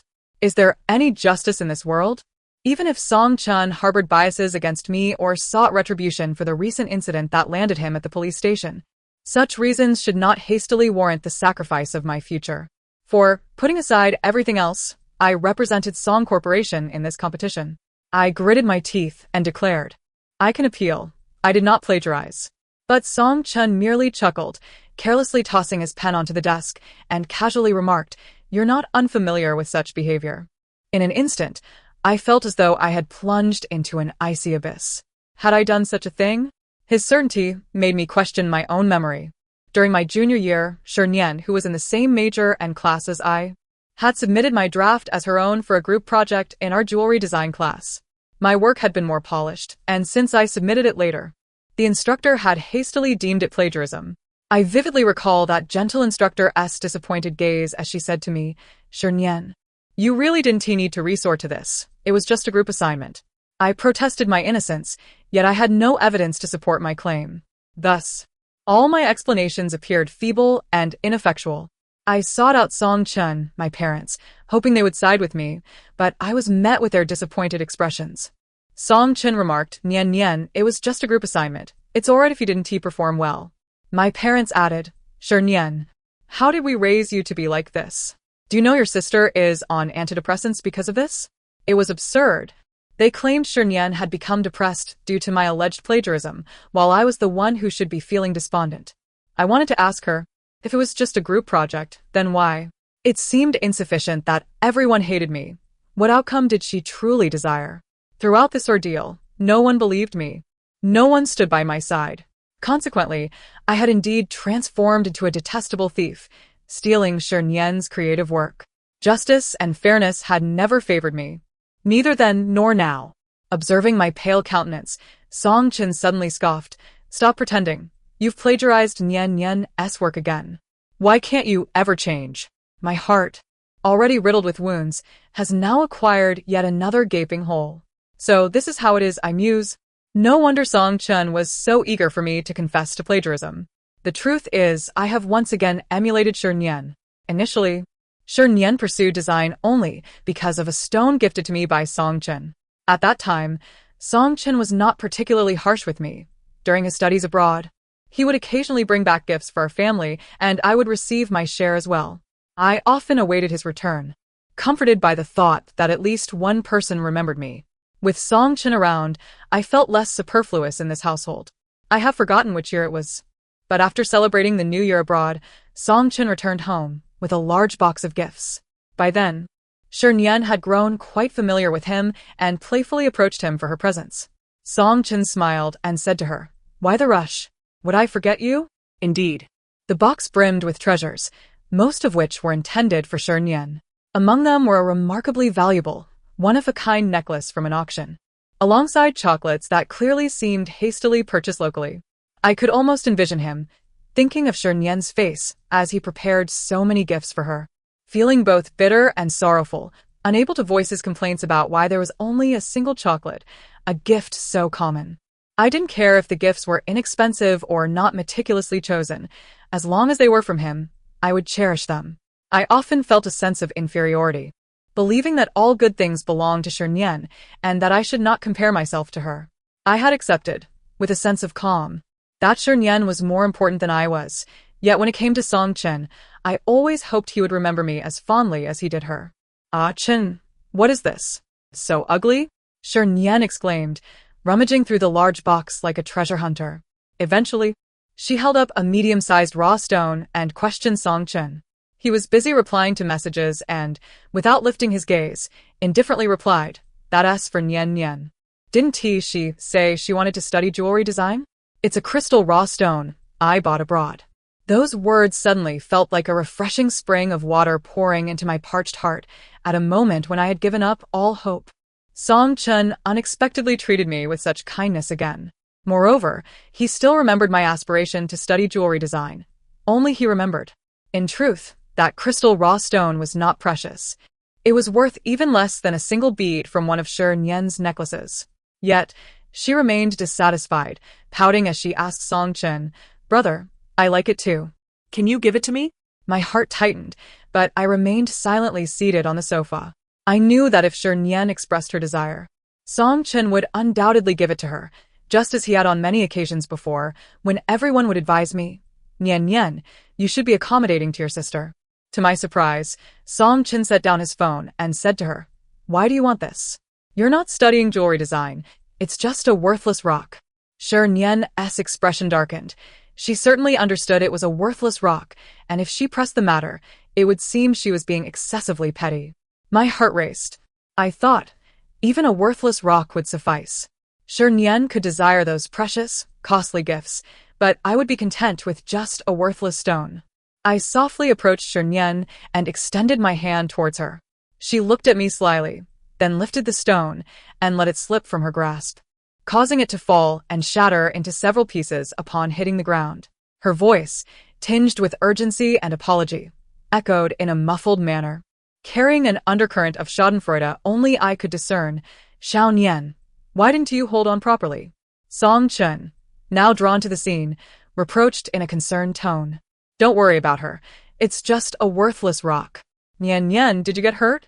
I lowered my head, reaching for the pieces, my fingertips trembling as if the stone had not only fallen to the ground but had also struck my heart.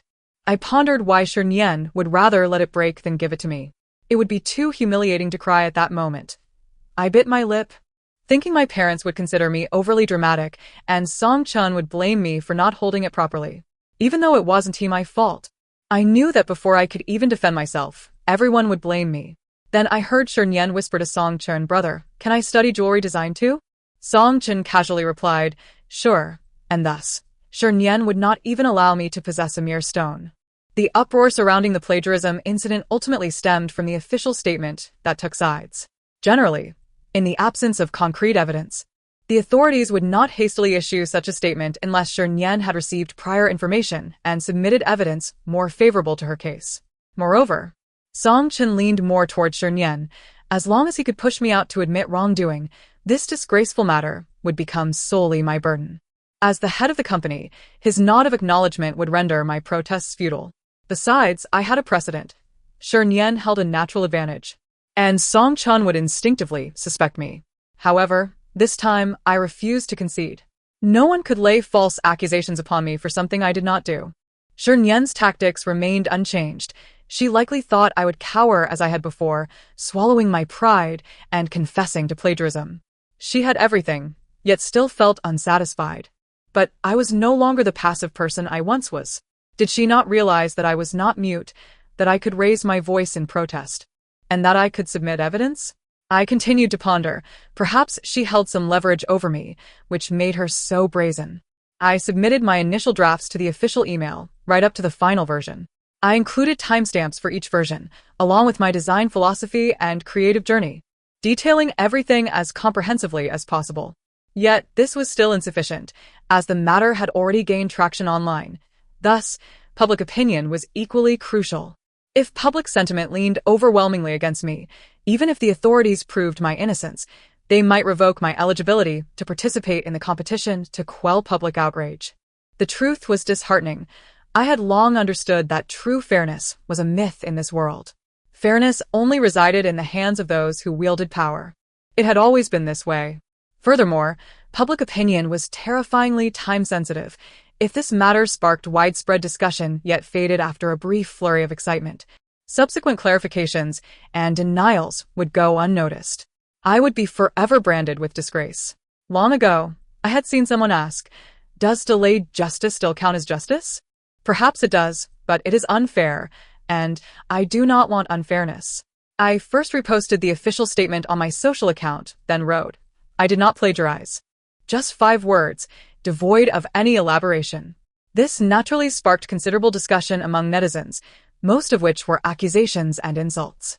How can this woman have the audacity to claim she didn't plagiarize when the official statement has been released? I understood the sentiment. It was akin to a thief crying stop thief. Has she gone mad wanting fame? Who would believe that an assistant designer made it to the finals without copying? Stop looking.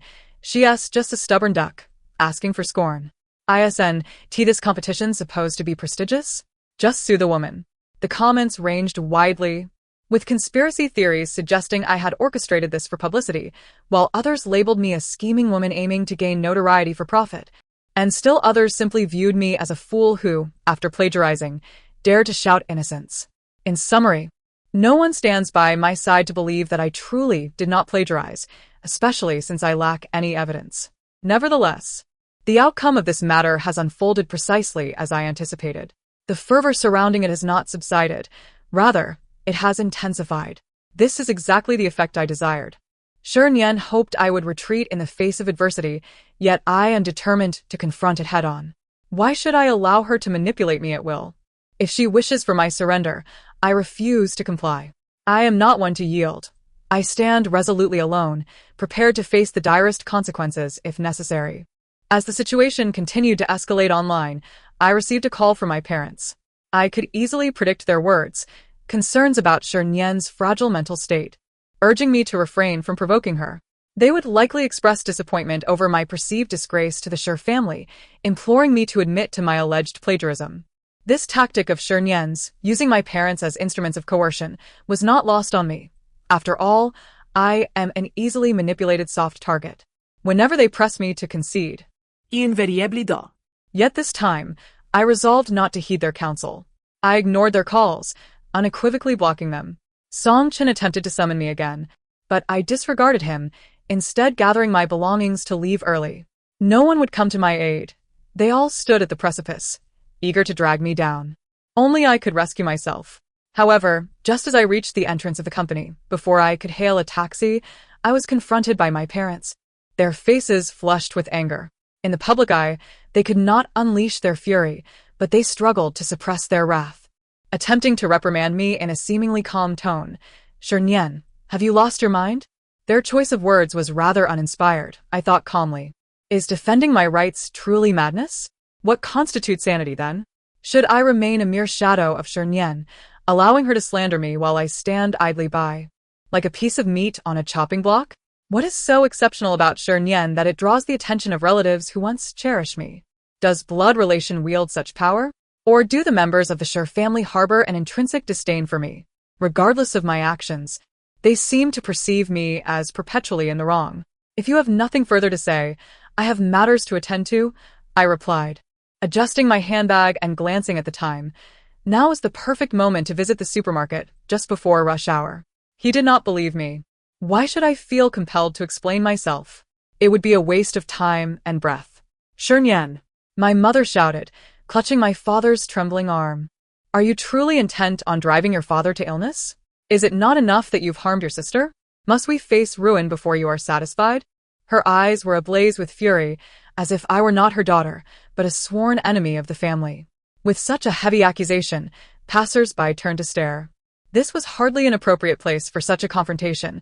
Escalating it further would benefit no one. Rationality urged me to leave swiftly or seek a more private space to clarify matters, but I stood my ground. If it pleases you, I shall change my surname. If I do not bear the surname, I shall no longer bring you shame. My parents appeared momentarily stunned by my words, unable to comprehend why their once innocent daughter had stirred such turmoil in a matter of months. They were aware of their bias, yet which parent is devoid of favoritism? Their biological daughter endured countless hardships, while Nian grew up in luxury.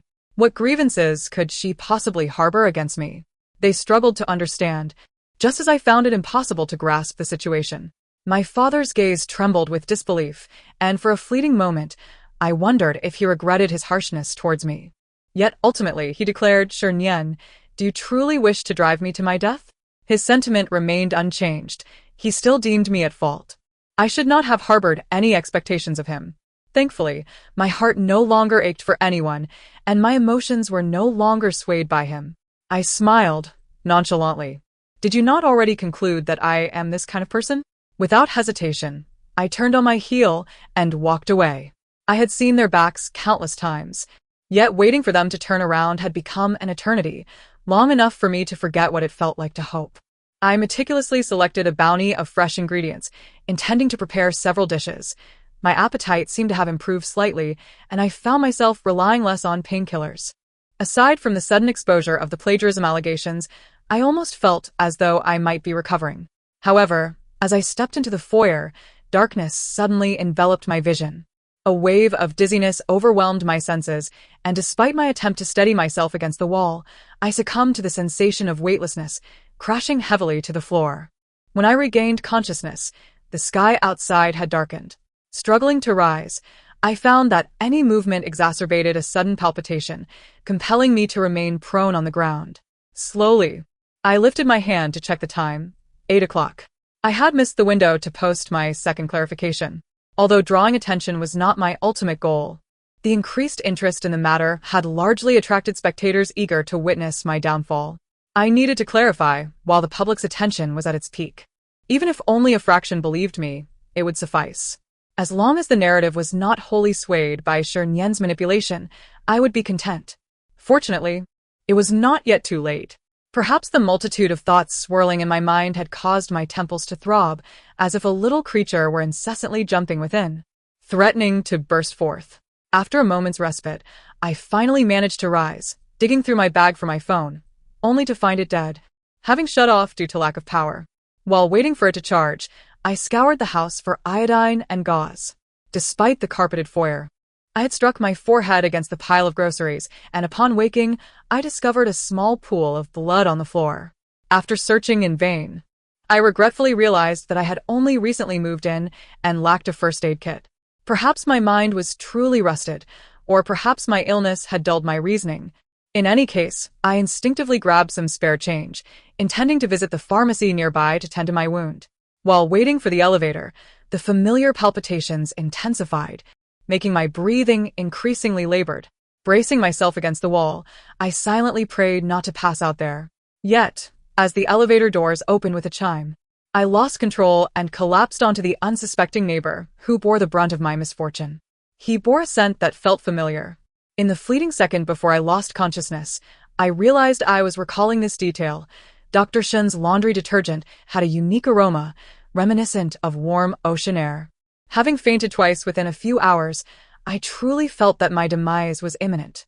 Shinzong's home mirrored mine in layout, yet the decor was strikingly different, adorned entirely in warm hues, which contradicted his personality. I was relieved to find myself awakening on his living room sofa, rather than in his master bedroom. My forehead had been treated. I reached up to touch the bandage that now covered the wound. Shinzong was dressed in loungewear, engrossed in documents, his lips pressed tightly together in a serious demeanor. As I sat up, I inadvertently knocked over his tissue box, prompting him to notice my awakening. He turned his head and casually informed me, as if discussing a mundane topic like dinner. If you keep this up, you won't have even 2 months left. What kind of person is Shinzong? This is a question I have long restrained myself from contemplating, yet find myself unable to resist. During that month-long hospital stay following my cancer diagnosis, I had perceived Shinzong as a talented and witty young doctor. Perhaps he had become accustomed to the cycle of life and death early on, rendering him indifferent to patients like me, who faced the grim prospect of dying at such a tender age. Unlike the empathetic intern nurse tending to me, Shinzong often exhibited a striking nonchalance, uttering cold jokes that seemed devoid of humor, as if death were merely an inconsequential event. Later, we fortuitously became neighbors, and I began to view Shinzong as overly enthusiastic, to the point where I couldn't help but wonder if he harbored ulterior motives towards me. Yet I simultaneously reasoned with myself that he was acutely aware of my impending demise. How could that possibly be the case? While grappling with these thoughts, any display of kindness beyond that of mere neighbors left me feeling vulnerable, retreating into my shell. We were like 2 players locked in a peculiar game, maintaining an odd relationship, drawing a line of safety through our cautious advances and retreats. I consistently hoped for Shinzong not to be overly kind, and it seemed he was adhering to my unspoken desire, striving to uphold the boundaries of neighborly acquaintanceship. Recently, I have been evading the truth of my deteriorating health, deliberately avoiding the thought of my grim condition. Yet, this matter has now assumed great significance, for I must at least endure until I can clear my name, refusing to succumb to a cowardly death while being wrongfully accused. Wouldn't that give her the satisfaction she seeks? I cannot bear the thought of seeing her triumphant smile before my gravestone. Thus, I posed the question, what should I do? Shinzong smiled, closing his laptop. The living room was bathed in the dim glow of an ambient lamp, obscuring his face from view. The kaleidoscope of lights from outside danced upon the lenses of his frameless glasses. He seemed to exhale, or perhaps he did not, and then he asked, "Will you listen to me?" I felt perplexed. What kind of question was that? After all, he was a doctor. I replied, "You're a physician." He stood and approached me, but instead of sitting beside me as I had anticipated, he hesitated before finally taking a seat across from me and stated, "Unless you check into the hospital now." I instinctively frowned. Who enjoys being hospitalized? He continued, "Or you could move in with me." My heart began to race, a torrent of words clamoring to escape, yet ultimately I remained silent, the words lodged in my throat. Sensing my hesitation, he quickly added, "The fees for a private doctor are quite steep, but for you, my neighbor, I can offer a 20% discount." My heart, teetering on the edge of danger, finally settled into a sense of self-deception, convincing myself that this was quite normal. After a prolonged moment of confusion, I resigned myself and said, "If no one takes care of me, can I survive for another month?"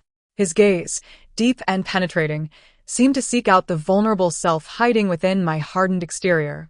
For the first time, he did not play along with my pretense of ignorance. Instead, he suddenly asked, "Shernyen, what are you truly afraid of?" Afraid that I might like you? The revelation of my trivial and secretive fears, so abruptly laid bare, left me feeling exposed and vulnerable. Faced with his inquiry, I felt that no response would suffice, and thus I lapsed into silence, leaning back on the sofa with his arms crossed. He spoke to me with an earnestness that was disarming. "You need not be so selfless. You can utilize my affection. I genuinely like you." I have long forgotten how I exited Shinzong's abode, retaining only the memory of his demeanor shifting into a third persona, one that intertwined detachment and warmth. Having candidly voiced my concerns, he informed me, "I do not require you to make decisions for me, nor do I seek your response. Shernyen, you need not be so guarded with me. If you wish for me to maintain a distance in the future, I can do so. But if you do not wish to perish quietly in your home, it would be wise not to reject my assistance from this moment onward." Before I could fully comprehend his words, he made the unilateral decision to move my belongings from the apartment across the street the following day, professing a desire for my input while offering me no opportunity to voice my thoughts. Upon returning home, my rusty mind finally grasped the implication. He was suggesting I could selfishly take advantage of his affection until my last breath, and he was willing to oblige. I could choose not to harbor feelings for him, to continue pretending we were merely neighbors, friends, doctor and patient, or whatever else I wished. I could remain a turtle retreating into its shell. He would care for me, and in essence, that was all he had been trying to convey. But why? Our acquaintance had been brief, and I was hardly extraordinary. Why would someone as exceptional as Shinzong harbor feelings for me? My phone buzzed in the living room, a reminder of unfinished matters. My heart tightened as I opened the social media platform, only to find another trending story. Life swap. My mind exploded like fireworks, instinctively clicking on the trending topic. Indeed, it was as I had suspected. Insiders revealed that the protagonists of this plagiarism scandal were sisters without blood ties. The narrative unfolded from the moment of our birth, detailing the events leading up to my marriage with Song Chen, presenting it like a tale. In this narrative, I was depicted as a shameful thief who had stolen Shernyen's life, consumed by jealousy of her parents' favoritism and envious of the affection of our childhood friend. Some even unearthed instances of my alleged plagiarism during university. In contrast to the industry discussions surrounding the stolen works, the sensationalism of high society feuds often incites widespread discourse. At this juncture, the question of who is innocent seemed trivial. What mattered was how they would crucify me in public, wielding their words as weapons of scorn. It appeared that by condemning me, they could ascend to a pedestal of righteousness. As for the truth, no one cared. Slowly, I began to comprehend that Shernien sought not only to tarnish my reputation, but to obliterate me entirely. As I had surmised, once I sent out the evidence of my innocence, no one would believe it. Instead, I would be met with condescension. Even manuscript timestamps can be fabricated, habitual thief. You should hurry and apologize to your sister. She is the real victim, isn't she? Stealing her life was not enough. You had to pilfer her designs twice. How can someone like you still have the audacity to live? The insults flooded in without the need for refreshing the page. I curled into the corner of the sofa, beginning to doubt myself. Was I truly so worthless? How else could Shernien have bullied me for so many years without retaliation, even now reduced to this pitiful state? Yet, amidst the turmoil, another voice inside me urged, "Do not give up, Shernien. Do not blame yourself. You are not the villain. She is. If you abandon yourself, who will believe in your innocence? There is no fairness, yet you must fight for it. It is not yet time to concede." I reached out to acquaintances from my school days, those with whom I had maintained a relatively amicable rapport, imploring them to attest to the isolation and bullying I endured at school. Yet, to my dismay, every individual I could contact remained conspicuously silent, a deafening complicity that was almost chilling. It was only after hanging up the phone that I realized the number of true friends I could count on my fingers was alarmingly scant. It was evident that they had conspired in advance. Shernien is a meticulous individual, should she wish to leverage public opinion to launch a smear campaign against me. She would undoubtedly obstruct any avenue for my defense. Increasingly, self-proclaimed informants began to surface on social media, embellishing the details of my supposed mistreatment of Shernien, their indignation palpable, as if they had witnessed my alleged transgressions firsthand. By the following day, as I ventured outside, I sensed an unusual scrutiny from passers-by. Whether it was a mere illusion or not, I have always been a person plagued by insecurity and sensitivity, capable of discerning the subtlest shifts in the emotions of others. The scrutinizing gazes I encountered felt like daggers at my back, suffocatingly oppressive. Even upon arriving at the office, I could hear whispers among my colleagues, some audacious enough to voice their disdain. How dare she still come to work? It seemed they had already reached a verdict, branding me as an unrepentant thief. When I turned to confront one of those colleagues, a woman I had scarcely exchanged more than a few words with, I met her gaze and calmly stated, "If you possess any evidence of my alleged plagiarism, I invite you to submit a formal complaint to the authorities." Her expression faltered momentarily, yet she refrained from uttering another word. The surrounding colleagues, wary of the delicate dynamics at play, remained silent, even as they indulged in the spectacle. She hesitated, casting a final glare at me before storming away in indignation. I understood then that it was not that others were unwilling to speak. Rather, they were simply choosing to remain silent. Even if many bore no ill will, drawn by mere curiosity, the propagation of falsehoods would ultimately engender belief. And belief would morph into fact. I had to prove my innocence before these rumors solidified into undeniable truths. Yet, I felt as if I were fighting a solitary battle. Who could possibly vouch for me? The office was enveloped in an eerie silence. Even Jojo, who had always been my closest ally, did not greet me this time. I had endured such betrayals too many times, abandoned by my parents, forsaken by Song Chun, and witnessing friends, who merely a day prior had shared laughter, turn coldly indifferent. I thought I had acclimated to such occurrences, yet it appeared I had not. My parents had acted thus, Song Chun had too, and now Jojo followed suit. As I settled into my seat, a thought struck me. Did Shernien truly possess such formidable influence? Or was it merely my own trepidation that made her seem all-encompassing? Even if she sought to bribe everyone to malign me, could it truly be that I would find no one willing to speak on my behalf? That seemed implausible. Suddenly, a name sprang to mind. If I needed to establish my innocence regarding the allegations of plagiarism, I believed I could procure evidence from her. I had not returned to my alma mater since graduation, likely due to the plethora of unpleasant memories associated with that place. In familiar surroundings, one often recalls significant events that transpired there. Like a familiar scent, it can instantaneously transcend time and space, transporting one back to those days. The suffocating atmosphere tightened around my throat, reminiscent of the timid person I once was, afraid to take risks. I lacked the contact information for Miss Chun, my jewelry design instructor, whom I hoped could serve as a witness. Thus, I resolved to visit the school in search of her. Wearing a mask, I inquired around the design department and learned that Ms. Chun was still teaching at the institution. My timing was fortuitous, coinciding with the midday break. The teaching building had undergone renovations, rendering it unrecognizable from its former self. Students poured out of the classroom, while others formed small groups to exit together. I lingered by the classroom door, unnoticed by most. Once the students had dispersed, Ms. Chin began to tidy up her teaching materials. I entered the classroom and assisted her in shutting down the computer. She did not look up, politely stating, "I can manage this myself. You should go eat, dear student." When I failed to respond, she finally glanced at me, yet did not recognize who I was. She continued to speak to herself, warmly suggesting, "If you are interested in jewelry design, you're welcome to attend my class. All students are always welcome." Though she had not changed much, despite the years that had passed, her demeanor remained as gentle and approachable as ever. She was not particularly young, yet still retained a youthful spirit, her streaks of white hair striking yet harmonious. Something I was not yet accustomed to.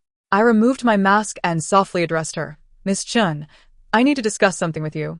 She hesitated momentarily, appearing somewhat flustered as she gathered her belongings, then averted her gaze, responding in a rather dry tone. "All right," repeating it again, "Okay." Though she did not explicitly say so, I could tell she recognized me. The silence enveloped us as we walked to the parking lot, the familiar scenery and the unchanged visage of Ms. Chun evoking a sense of nostalgia, making me feel as if I had never graduated, still a university student. Prior to the incident of the plagiarized group project, my relationship with Ms. Chun had been quite amicable. The isolation and bullying among university students can be subjective.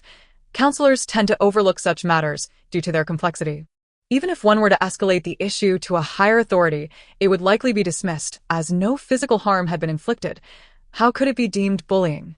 At that time, Song Chun was studying abroad, a distant remedy for my immediate plight. Moreover, even if he were present, there was no guarantee he would side with me. My classmates were more closely aligned with Shinian. She had lavishly spent on parties and gatherings, her vivacious nature allowing her to forge connections with everyone. Except for me, my presence was always absent from her festivities. Gradually, it became evident to the discerning that this was a deliberate estrangement, which eventually morphed into outright isolation.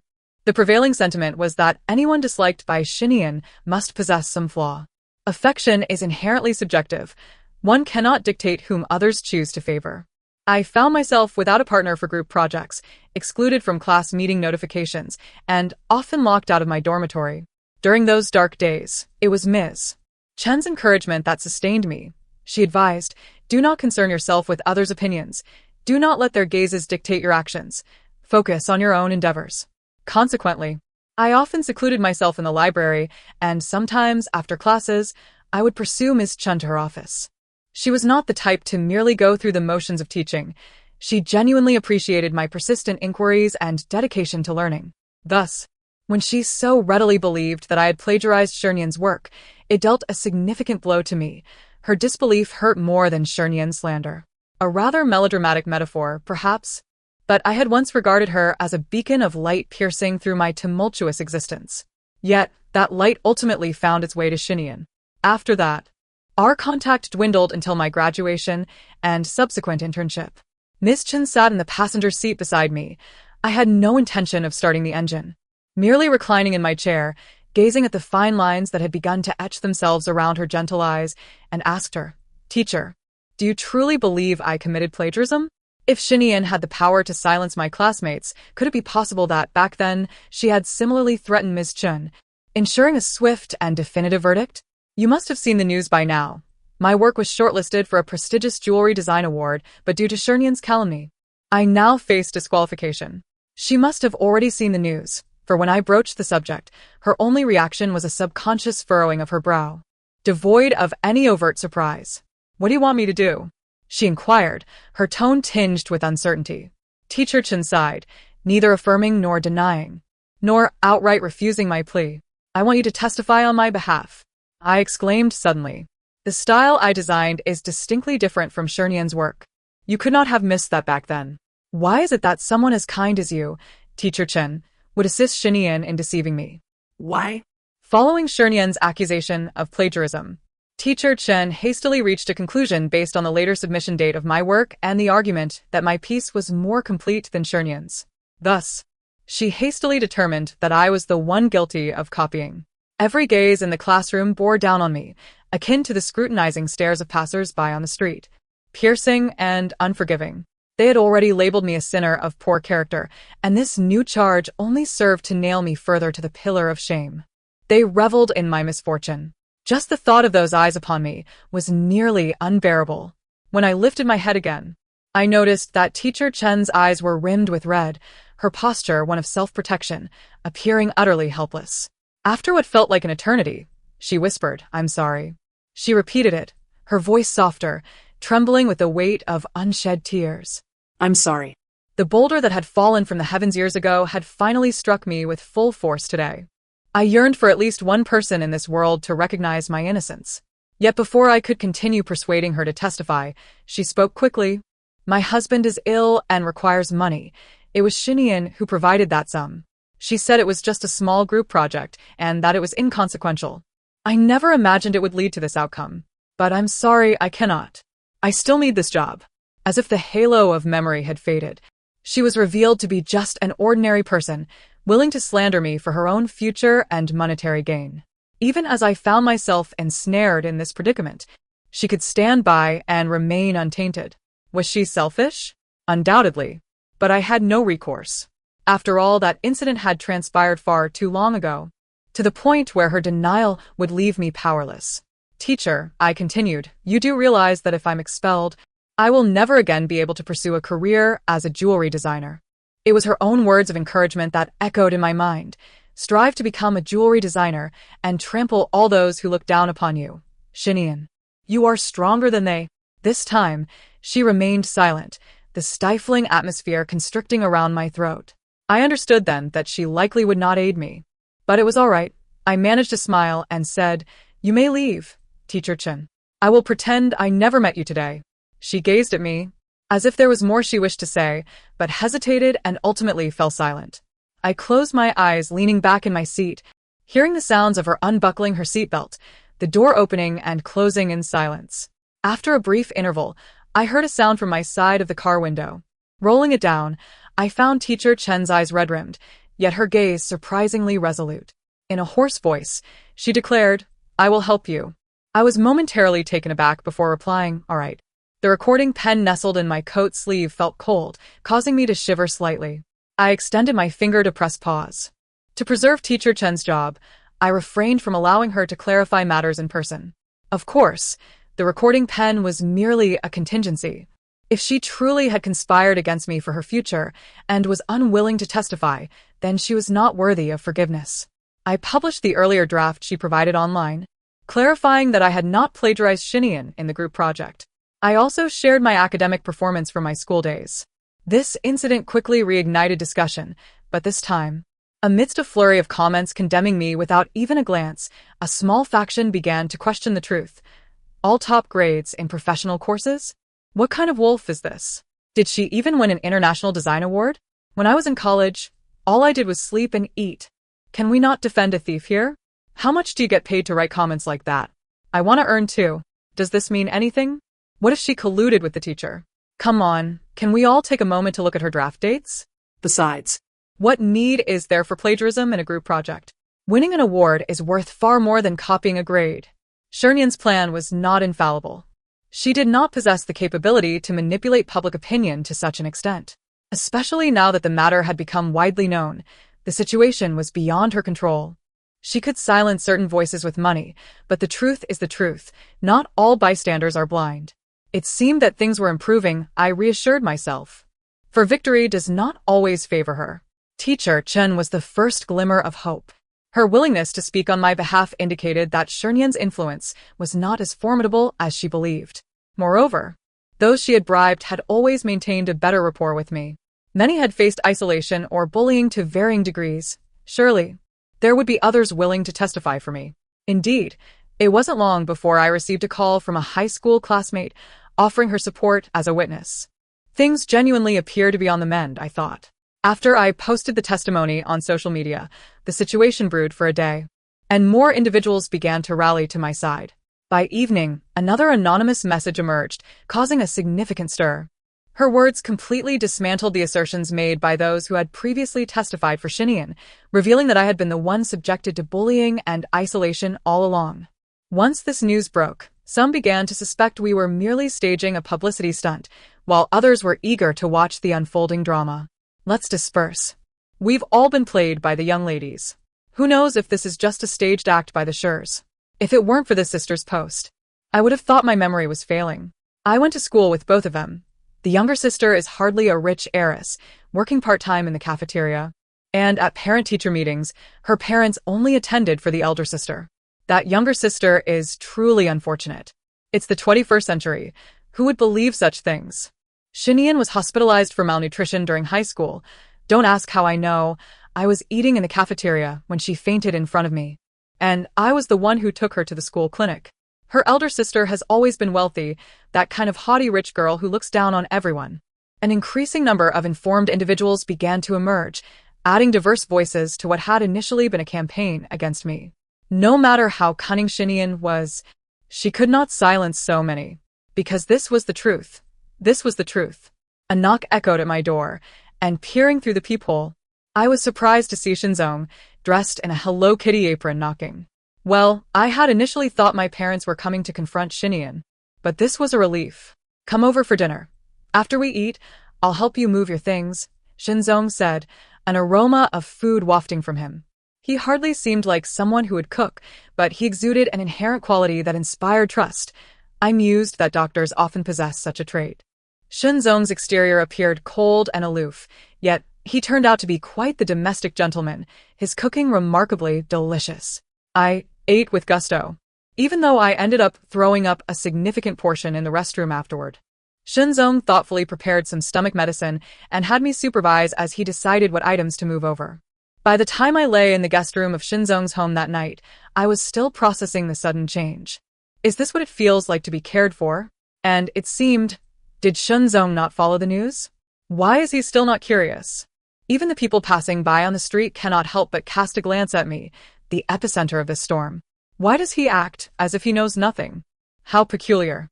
Just like Shinzong, this individual is equally enigmatic. The situation had only fermented for a day, yet most of the bystanders are already rallying in my defense. This evening, a renowned figure in the industry emerged to analyze the situation, asserting that the two artworks in question bear striking stylistic similarities, undoubtedly originating from the same hand. This industry titan is akin to a guiding light in the realm of jewelry design, with his creations gracing numerous prestigious exhibitions abroad. Once he spoke, the matter was practically resolved. Soon, it became evident that there were only two possible outcomes regarding the plagiarism allegations.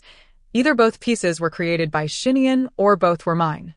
Even though we are sisters, the nuances in our artistic styles are distinct.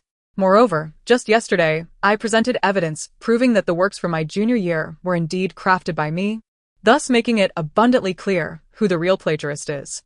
The turn of events was utterly unforeseen. I doubt Shinian anticipated that this eminent designer would intervene. I certainly did not foresee such an unexpected ally. It feels as though, for someone like me, often beset by misfortune, fate has finally smiled upon me. Increasingly, those in the know have begun to step forward. Not my classmates who once isolated me, nor those who stood by silently during my accusations. They are merely individuals who witnessed my dark days, nameless souls. Who dares to claim that Shinian does not strive? She is at the library by 7 every morning, and we secretly dubbed her the library wolf. How could she possibly bully her elder sister?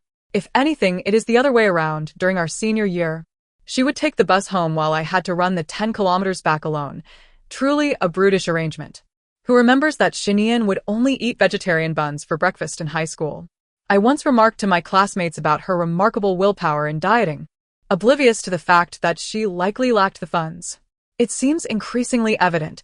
She possesses no branded clothing, merely a few items that she wears in rotation. ISN to your family, supposed to be quite affluent. The discussions continue to unfold, laying bare the details of my past, yet I no longer feel embarrassed. Those days when I questioned whether I was not good enough to avoid discussions among my family, classmates, and sister, have transformed into a chorus of voices proclaiming that I am not at fault. The fault lies with them. A warm sensation spreads from my heart to my extremities, marking perhaps the most relaxed moment I have experienced in over a decade since returning to the Schur family. At this juncture, discussions regarding the legitimacy of the two heiresses have resurfaced. In truth, compared to the plagiarism accusations, the majority of onlookers are more captivated by the drama of family feuds. Initially, this situation spiraled out of control due to the sensationalism surrounding the mistaken identities of Shinian and me. When Shinian was first brought home, my father, eager to shield my feelings, insisted that we both be regarded as his biological daughters, since we share the same birthday and were raised as such.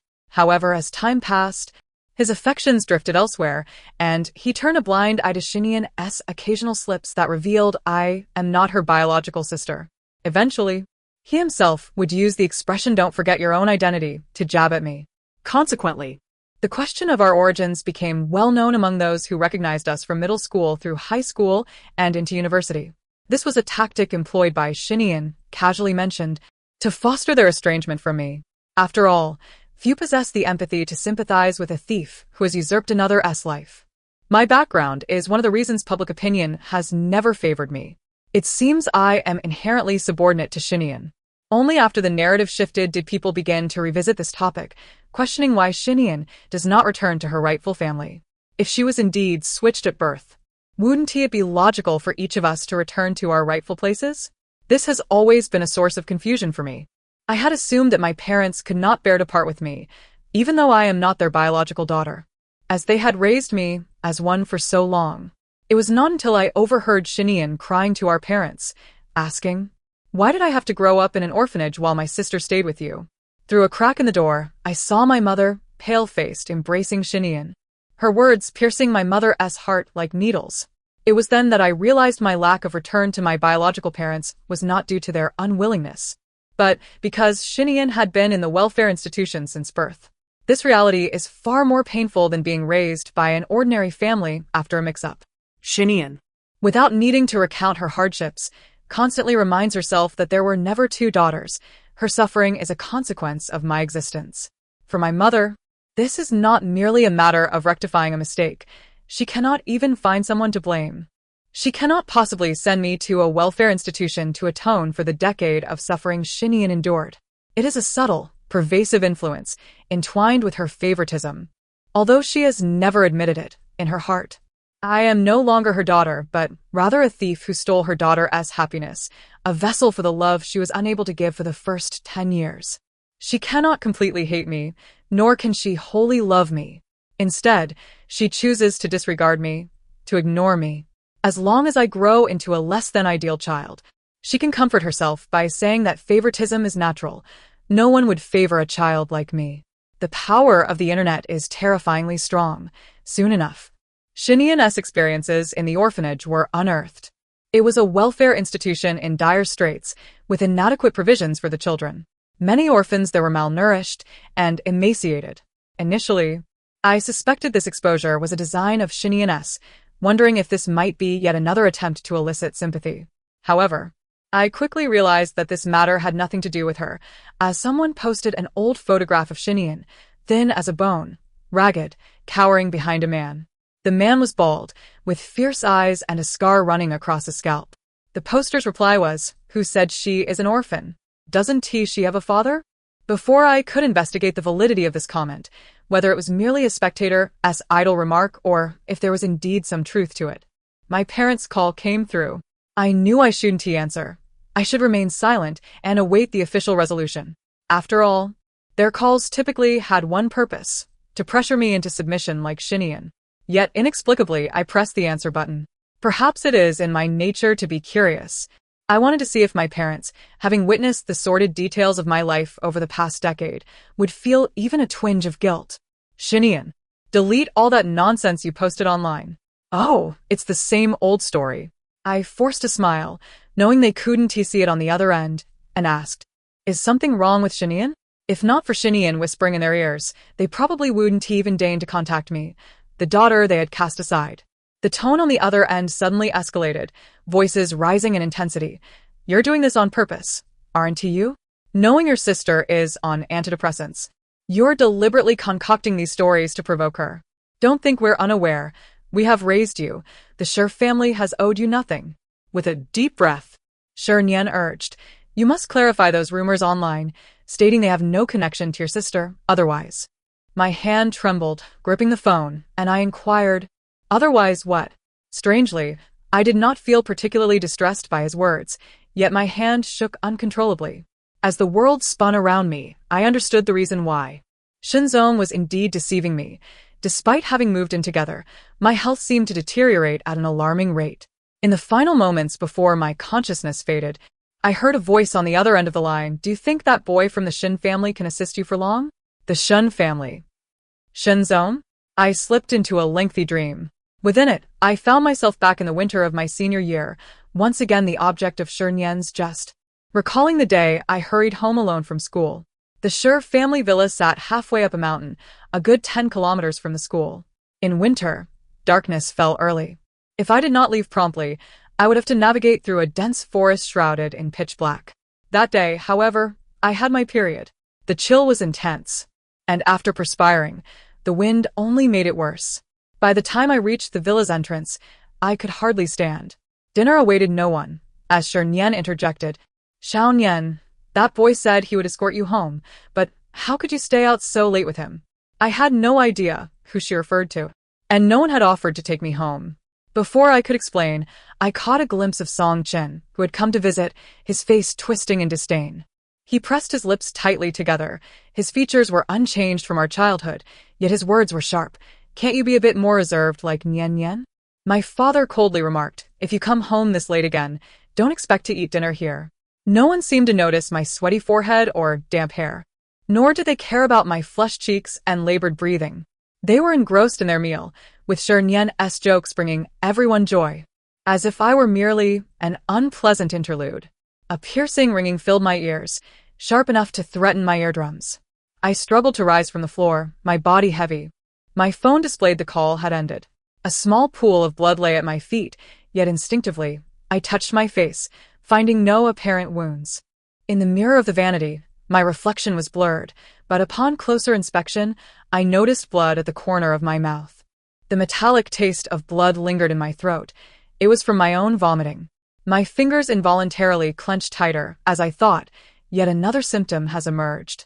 Upon pushing open the door, I found Shinzong had already returned home from work, donned in his Hello Kitty apron, chopping vegetables. I flung myself onto the sofa, feigning nonchalance as I asked, Shinzong, I just vomited blood. Will I last until next month? I spoke with an air of casualness, as if my life or death were of no consequence. Shinzong paused his chopping, and I heard the sound of the faucet running. He then casually inquired, how about tomato braised beef for dinner? I felt a mix of irritation and amusement, sitting up from the sofa, as darkness threatened to engulf me once more. After a moment, I asked, are you changing the subject because you think my memory is poor, hoping I'll forget? This was no jest. I was quite serious. I wondered if this could be a symptom of cancer, but I sensed my memory was indeed failing me. After fainting and regaining consciousness, I even forgot whom I had been speaking with. My thoughts felt muddled, as if someone had diluted them into a viscous paste. Shinzong wished to play the fool, but I was no longer willing to indulge him. I asked, are you helping me? Why? I still recalled my father's words before I collapsed. He had said, if it weren't for that boy from the Shin family helping you. The only person beside me with the surname Shin was him.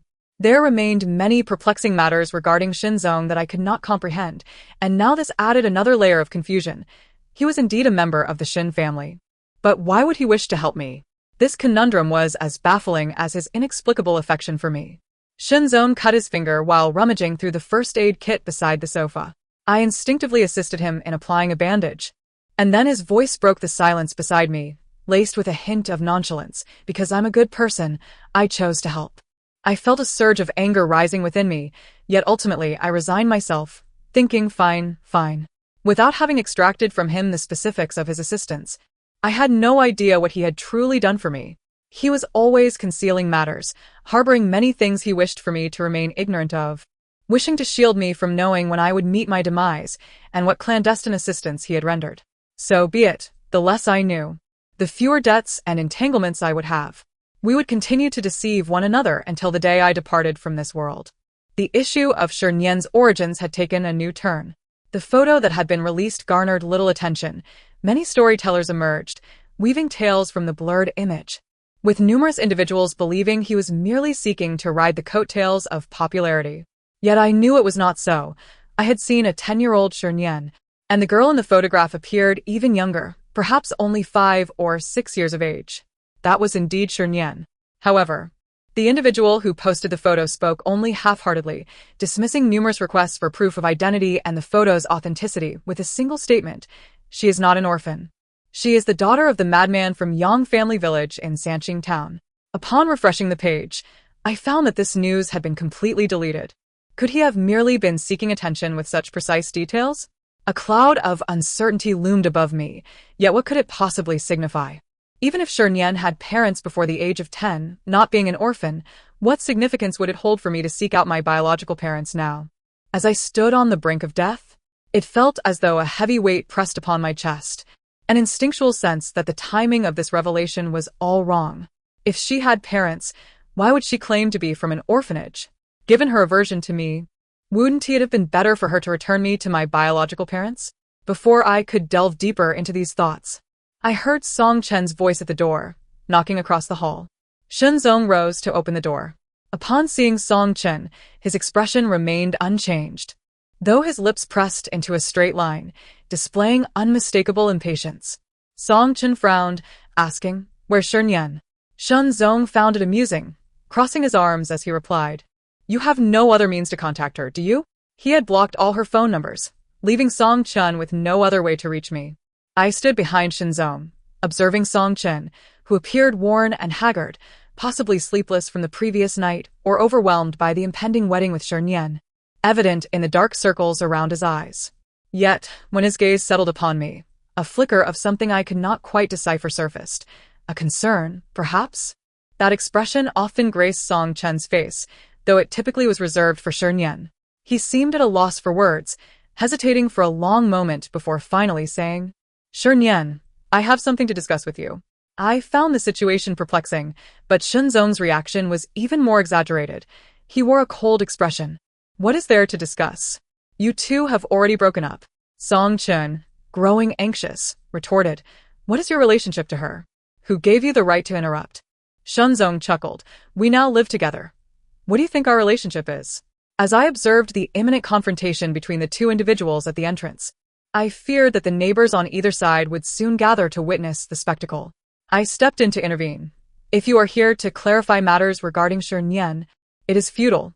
Should you harbor any doubts, you may directly report to the authorities or file an appeal for defamation." His gaze flickered momentarily, seemingly stung by my words, causing his complexion to pale slightly. I had no time to linger for him to ponder weighty matters of life. I bypassed Shenzong and closed the door. Song Chen, unable to articulate further, called out for me to wait, hastily inserting his hand into the door's crack, only to be painfully pinched. How absurd! Truly absurd. With his head bowed, his expression was inscrutable, yet he appeared despondent. Song Chen said, "This is not about Shernyen. I have other matters to discuss." Shenzong, displaying a commendable sense of discretion, retreated to his room, leaving Song Chen awkwardly perched on the sofa, handing me a document. It was a statement reinstating my eligibility to compete, clarifying that I was not the party accused of plagiarism, and the awards committee extended their apologies to me. Strangely, upon receiving this statement, I felt far less exhilarated than I had anticipated. Perhaps it was akin to the question I had previously pondered: does delayed justice still hold value? I yearned for fairness, and now it had arrived. Yet, how many individuals in this world, like my former self, remained voiceless in the face of false accusations? Would they ever encounter their own sense of justice? I did not know. I felt a pang of regret. Song Chen's fingers, caught in the door, had turned a vivid shade of red, yet at that moment, the corners of his eyes appeared even redder. He was on the verge of tears. "Why?" he asked. "Why didn't you tell me about those things during school? Even if others would not assist you, I would have." I was unsure of Shernyen's feelings towards him. He continued to speak, as if articulating the greatest regret of his life. Yet, my thoughts had already drifted elsewhere. Why hadn't I spoken up? I had certainly mentioned it countless times. I had told him that my fainting spells were due to low blood sugar, not because my sister suffered from depression, compelling me to feign unconsciousness to attract attention. My left ear occasionally failed to hear. It was not a deliberate disregard for Shernyen. I did not ruin her birthday dress. I did not plagiarize her work. I had indeed stated all of this. Yet he chose to stand by Shernyen after hearing my words. It was his own decision. Why then did he now feign a countenance of regret? It was nauseating. He need not concern himself with the bloodline of the Sher family. He was indifferent to who had stolen whose life. Unlike our parents, he did not need to continuously brainwash himself into believing I was a truly vile person, only to now assume an air of heartfelt sincerity, which revolted me. I no longer required that. I had long since moved past it.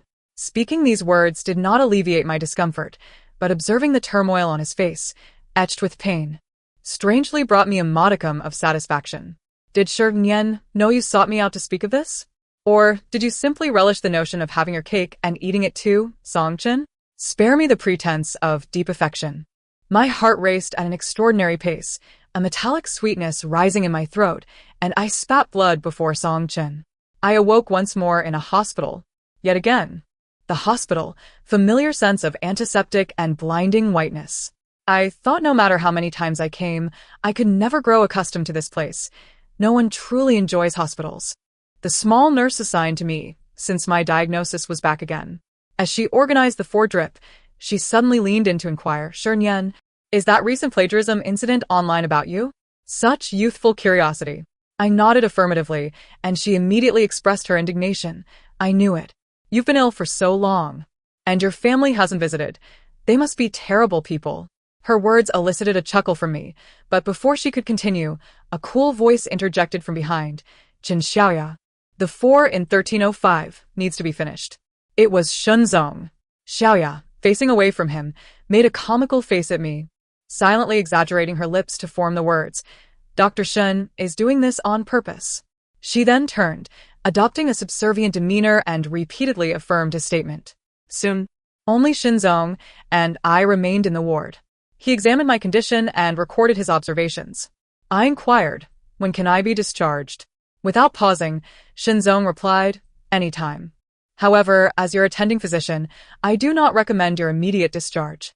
And as a friend, I asked. He closed his notebook and looked at me seriously, asking, is there anything you must accomplish? I chuckled softly and responded, don't say it like that. It sounds as if I'm on the brink of death. Yet Shenzong's expression remained grave, unfazed by my feigned levity. My fingers, nestled beneath the blanket, tightened their grip on the sheets. Shenzong continued, your condition is quite dire. Not only are the cancer cells proliferating, but your gastric issues are worsening. You have lost 10 pounds in the past month. Without nutritional support, you may not survive even a month. I hung my head in silence, realizing why he had not answered when I previously asked how long I had left. The truth was too harrowing. Very well, I murmured almost to myself, very well. What unfulfilled wishes did I possess?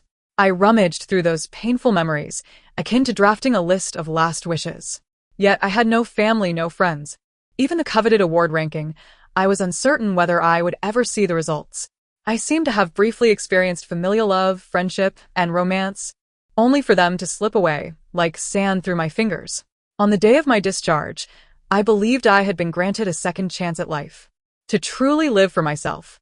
Yet it appeared I had failed in that endeavor.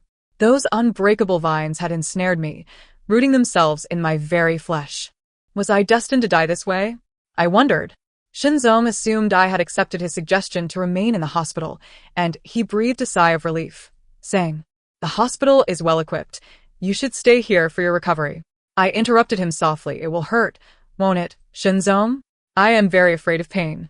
Enduring hardship does not equate to the absence of fear. Those who frequently suffer injuries do not become accustomed to pain, just as I would never come to appreciate the hospital. Even if death loomed at any moment, I found it impossible to accept lying here in such a broken and disheveled state.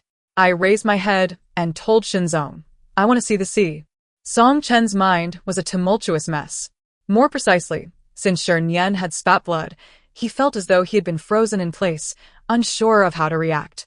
It wasn't until Shinzong emerged from the room, calling out Shernyen's name and lifting her in his arms, that he belatedly realized she had bled. Yet.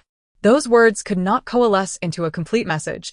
He had believed that Shernyen's health had been robust. They had climbed mountains together as children, with Shernyen often racing ahead, only to feign exhaustion on the descent, demanding he carry her back. What had happened since then? He found himself devoid of memories of the intervening years, with Shernyen having been replaced by someone else standing beside him. Yet those details he had overlooked now presented themselves with stark clarity. Shernyen had repeatedly told him of her stomach pains. Over a month ago, she had cried on the phone, informing him of her illness. With each encounter, she had appeared more emaciated than the last. How had she, right before his eyes, withered to a mere shadow of her former self, nestled in Shenzong's embrace? Song Chun was oblivious, until he followed Shenzong like a soulless specter. Witnessing Shernyen being ushered into the ward designated for cancer patients, his rusted mind slowly began to churn, revealing the answer to the dreadful situation. I ultimately resolved to discharge myself from the hospital. However, the hospital is a breeding ground for gossip and misfortune. I often find myself encountering individuals I would rather avoid. I even began to suspect that perhaps the bonds of kinship are so tenuous, yet unbroken, that before one departs this world, they must face these unwelcome reunions. As I passed by the emergency room, a stranger forcefully grabbed my arm and hurled me against the wall, unleashing a cacophony of chaotic sounds. Why haven't you deleted the posts online? Do you have any idea how much your sister has suffered from cyberbullying? She has been tormented because of you. Shernyen, I could just strangle you. This woman, her eyes wild with rage, screamed at me. Why are you still alive? What gives you the right to live? She clutched my throat, tightening her grip until it felt as if my heart was being crushed and the blood vessels ached painfully. I found myself devoid of strength to resist. Thankfully, there were enough doctors nearby, and security arrived promptly. I sat on the floor for what felt like an eternity before I could regain my composure. At that moment, I felt a twinge of gratitude for my tinnitus. Whatever profanities this woman, who is still nominally my mother, hurled at me were rendered inaudible. Shernyen's tactics remained as predictable as ever. Suicide. Without needing to ask, I knew she would resort to this method to achieve her aims once again. Perhaps in her mind, I had momentarily slipped from her grasp, causing the situation to spiral beyond her control. But it mattered not. As long as she expressed her despair through threats of suicide, our parents would invariably assist her in fulfilling her desires. Just like last time, what did it matter that we had been childhood sweethearts for over a decade? Wasn't he still Shernyen's fiancé now? I managed a pale smile, addressing my mother, who was still thrashing about. She won't die, she's merely pretending. How could she bear to die? It would be a loss beyond measure. My mother paused, momentarily stunned, before assuming I was acting to slander Shernyen. You ungrateful wretch. How can you repay the kindness of the Sher family? As I watched her transform before my eyes into a stranger, a profound sense of helplessness washed over me. As if no matter how far I tried to escape, I could never flee this tower of despair. It is often said that in East Asian families, the pathological parent-child relationship venerates the notion of Neza severing his flesh for his mother. Just as I felt eternally indebted to Shernyen, it seemed I could never repay the Sher family's kindness. If today, I could also sever my flesh for my mother, I would undoubtedly delineate boundaries with them. A patient in need of resuscitation had lost too much blood. Who has type B blood? A doctor rushed out of the emergency room.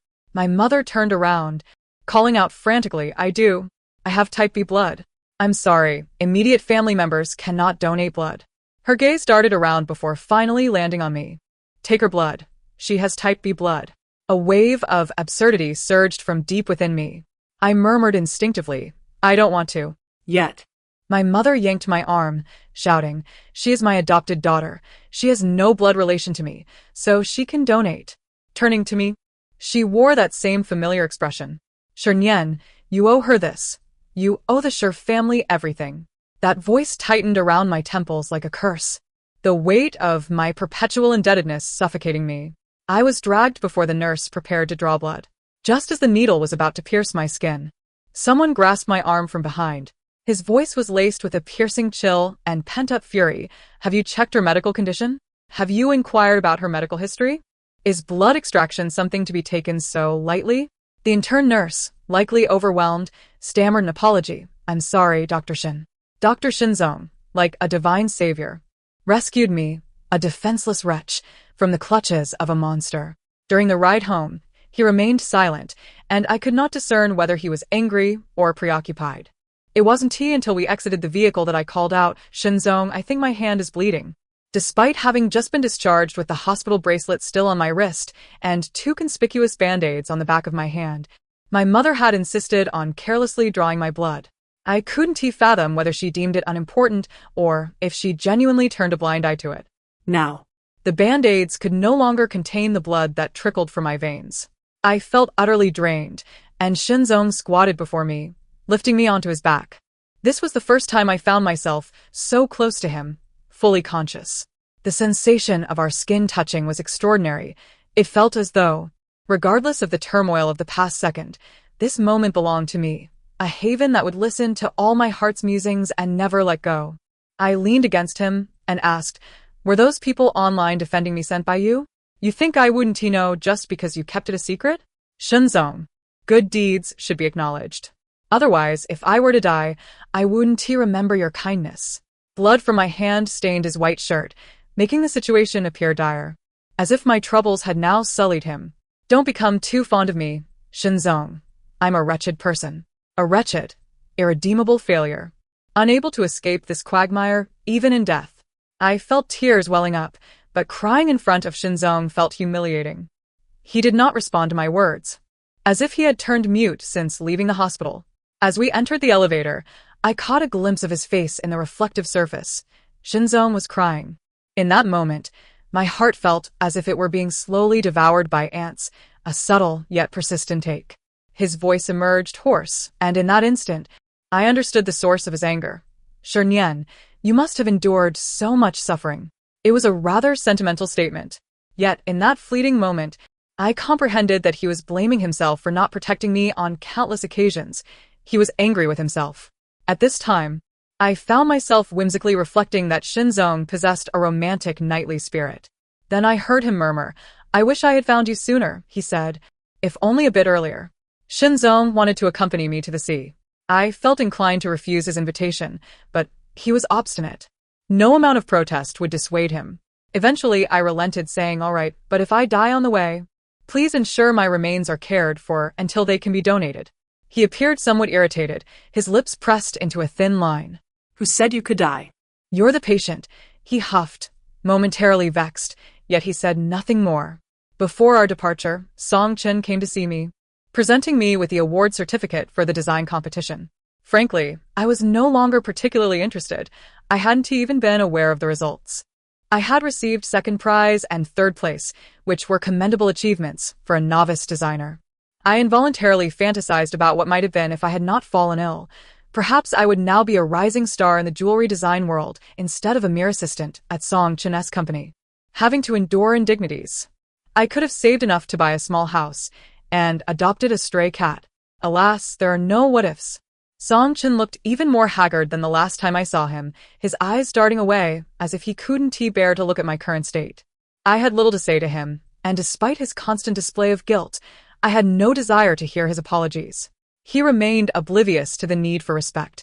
He knew I didn't wish to see him, yet he stood there with reddened eyes, softly uttering, I'm sorry. I've called off the engagement with Shernyan. It has become increasingly unbearable, and what relevance does it hold for me? Must he come before me to utter such nauseating words? I regarded him with impatience, and, perceiving his silence, magnanimously informed him, once you have finished speaking, you may hasten away. Who wishes to hear such drivel? We had agreed to witness the sunrise together, with multiple alarms set for 5 o'clock. Ultimately, I could not ascertain whether I had succumbed to slumber or fainted. All I knew was that when I awoke, the dawn light was already radiant. I placed the blame squarely on Shinzong, chastising him for his selfishness in not waking me. He, like an ostrich burying its head in the sand, accepted my reproach and proceeded to show me the sunrise he had captured before a grand floor-to-ceiling window. The photograph revealed several couples bundled up warmly, seated on the beach as the sun ascended from the horizon, heralding the break of day. A pang of envy struck me. I had missed witnessing it. Thus, as dusk approached, I urged Shinzong to hasten his movements so we could behold the sunset. After a moment's hesitation, he suggested, "It's rather cold outside. Perhaps we could simply admire it from here?" He gestured towards the expansive window. I feigned disappointment, compelling him to retrieve an extravagant down jacket for me. Ultimately, I resembled a penguin, yet I found myself seated on the sandy shore, watching the twilight hues gradually fade. Nian Nian? A voice called from behind me. Instinctively, I turned to see Zhou Zhou, a colleague from the Song family. Her demeanor seemed to reflect an inexplicable guilt, likely stemming from the plagiarism incident. "Are you here on vacation too?" I inquired with a smile. She nodded, her expression unguarded. "Yes, I've resigned." A sharp pang of anxiety gripped my heart, as if to validate my suspicions. She continued, "I'm truly sorry, Nian Nian." Sorry for what, I wondered? Was it for the false accusations of plagiarism, for distancing herself and not standing by me, or for having stolen my designs to present to Shernyan? During those agonizing days when I was overwhelmed with the burden of proving my innocence, I had pondered that while Song Chen was foolish, he was not malicious enough to brazenly hand over my work to Shernyan, nor to demand my withdrawal from the competition with such nonchalance. If even he was deceived, it was evident that Shernyan could not have easily obtained my manuscript. Only Zhou Zhou had ever seen it. Therefore, on that day when we gathered for a meal, her eyes had brimmed with tears as she escorted me home. I had believed it was a moment of heartfelt connection, but in truth, her tears were born from guilt. She could not face me after the incident, not because she believed I was a despicable thief, but because she alone knew my innocence. Yet it was she who had contributed to my downfall. Zhou Zhou confided. Shernyan said she could help me deal with my father. Nian Nian, I am truly exhausted from living this way. I wish to be free of him. At that moment, debating who suffered more seemed futile. Much like her belated apology, it was too late to hold any weight. I understood she did not seek my reassurances. Rather, she too possessed a semblance of goodness. And saying these words in my presence provided her some relief. I queried, "So, has the matter been resolved?" What? I prompted again. "Has your father's situation been resolved?" "Yes. He's in prison now." "That's good," I replied, withholding the turmoil of my own near demise. Perhaps it was because I was not wholly malevolent. I knew Zhou Zhou had later defended me online, submitting evidence to the competition as officials anonymously. So be it. We cannot achieve a state of mutual absolution. But this arrangement suffices. On our return journey, Shinzong asked, "Have you never considered seeking revenge on her?" I furrowed my brow and replied, "Please. I have but a few days left to live. Why waste time on inconsequential individuals?" He regarded me thoughtfully before nodding. "Is that so? Then what if you were not ill? What would you do?" This question plunged me into contemplation, for I had never sought vengeance. I had always been the one who was bullied. Finally, I muttered, "I lack the capacity to have her blacklisted in the industry." Shunzong burst into laughter, calling me a fool. I gritted my teeth in irritation and, with a sigh of resignation, said, "Fine, fine. I suppose I am destined to be bullied. Never to bully others." I cast a skeptical glance at him. "If you think I possess a saintly heart, keep it to yourself. I still have a fragile heart." His smile faded, and he suddenly grew earnest, saying, "You are wonderful. A compassionate heart is indeed admirable." I exaggeratedly shivered and retorted, "You are being rather sentimental, Dr. Shin." The sun had completely set, and the sea breeze was brisk. A few beams of light illuminated the shoreline. Shunzong did not look at me. The red and green lights cast shadows across his face, rendering him enigmatic. "Did you not wish to know why I like you?" he asked. I replied, "Ah, how sudden. Yet I am on the verge of death, so it feels less unexpected." After all, if he did not speak now, there may never be another opportunity. My demise would be final, but he would still need to carry on. In the past, I had hoped he would not grow too fond of me. For deep affection often leads to obsession, leaving the one who remains in greater anguish. I am a good person. A mere flicker of his affection would suffice. Now, I harbored the same desire. Yet Shinzong declared, "I saw you when I was very young, at the Shun family's villa." In an instant, the scene rewound. and the figure I had once looked up to transformed into a small child. I realized I had encountered him before, long ago. Memories from before I turned 10 were those I often sought to avoid revisiting. People tend to harbor such sentiments, wishing to preserve joyful memories. After all, there is a saying, I could have borne the darkness had I not seen the dawn. If I frequently recalled those moments of happiness, it would render my later misfortunes all the more pronounced. So now, in that once familiar memory, I struggled to piece together recollections of this person. Shinzong was slightly older than I, yet when I first saw him, he was malnourished, resembling a fragile sprout, even shorter than I. The relationship between the Shun and Shi families was amicable. Madame Shin had a son 7 or 8 years my junior, cherished like a gem. The day I met Shinzong was the boy's first birthday celebration. He emerged from a dilapidated corner of the backyard in tattered clothes, startling me. I had been squatting by the pond, observing fish, and nearly toppled in. I scolded him. Why are you running about? You scared my little fishing rod away. In truth, it was merely a stick I had broken off a tree. He then broke another branch from a different tree, and, with thoughtful consideration, wiped it clean with his own garment before handing it to me. Feeling slightly embarrassed, I invited him to squat beside me and watch the fish together, inquiring his name. He hesitated before revealing, I have no name.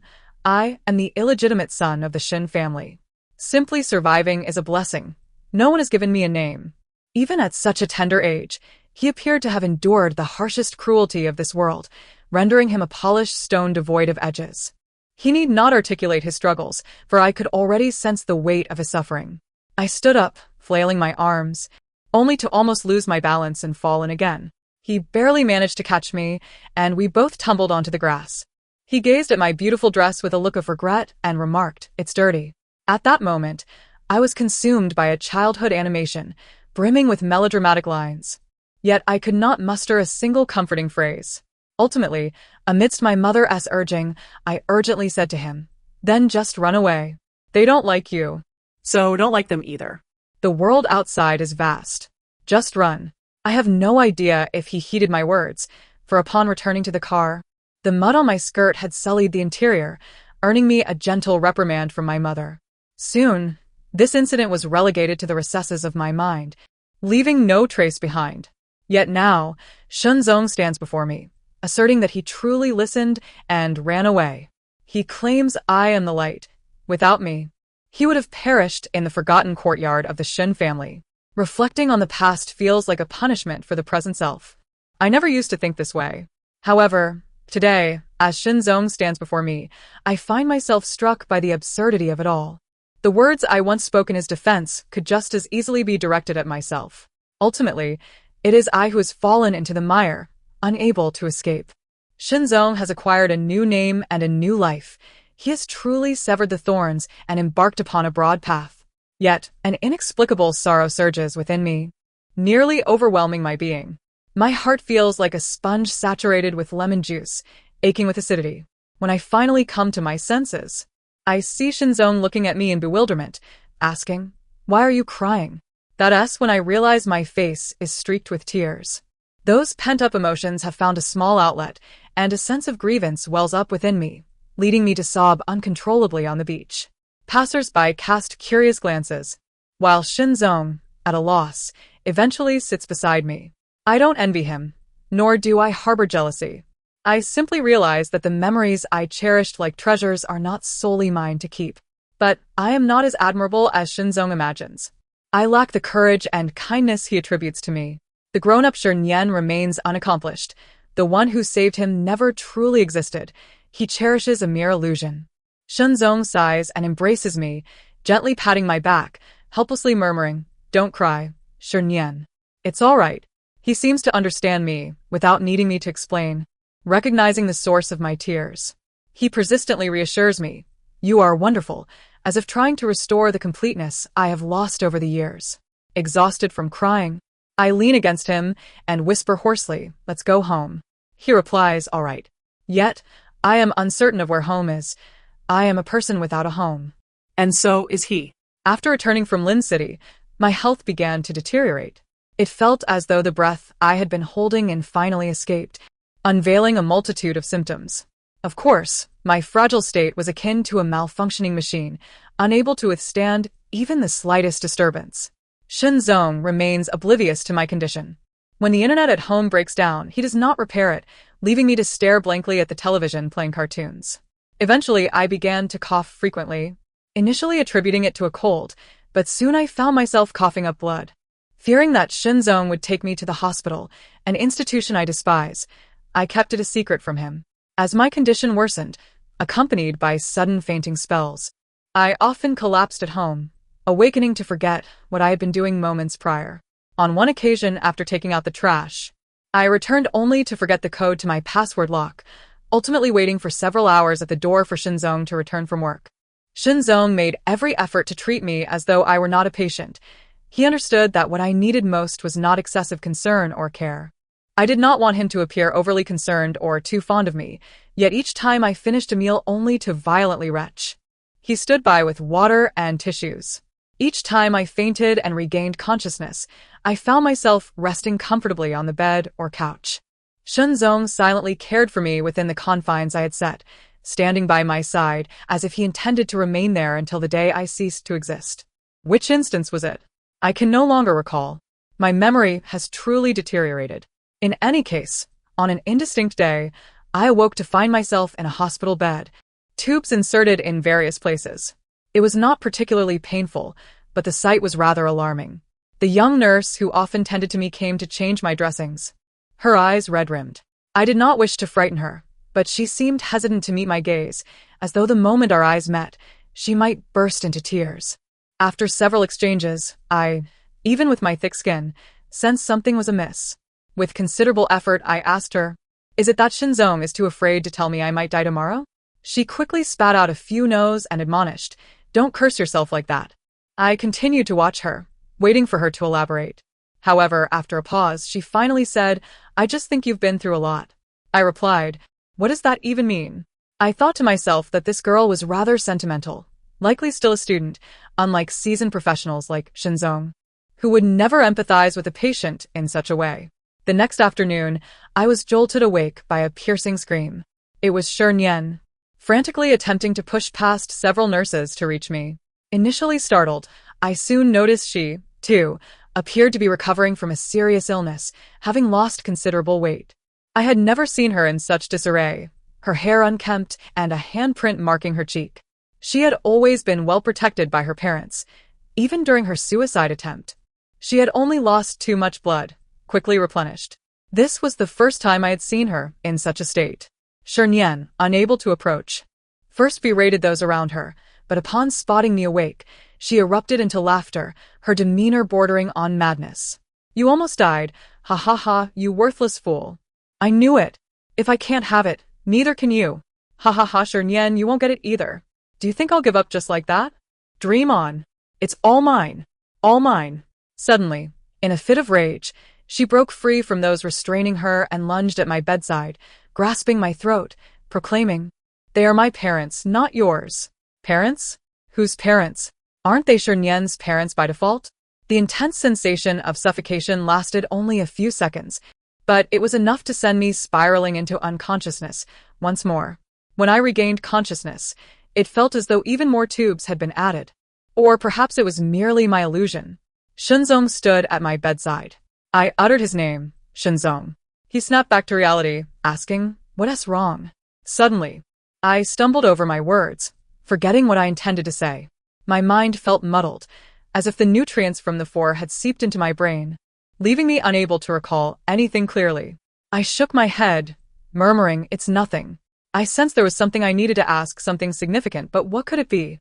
The commotion outside the ward had been incessant over the past few days, filled with cries and shouts.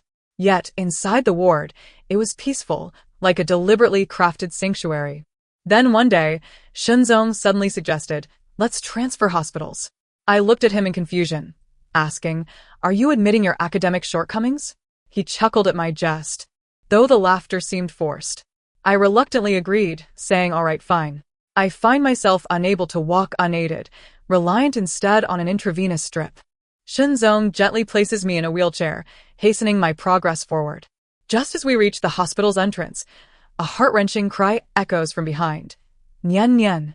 Before I have the chance to turn around, Shinzong, as if possessing foresight, cradles my head, forbidding me from looking back. Remain still. I comply, directing my gaze forward. While that voice lingers in my mind like an auditory hallucination, vanishing entirely once I am seated in the car. By the time we arrive at the new ward, the incident has already slipped from my memory. The new ward is quite pleasant, resembling a serene rehabilitation center. Shunzong attends to me diligently. As if my well-being were paramount, he seems unable to bear the thought of me suffering under his watch. In truth, I am not as fragile as he perceives.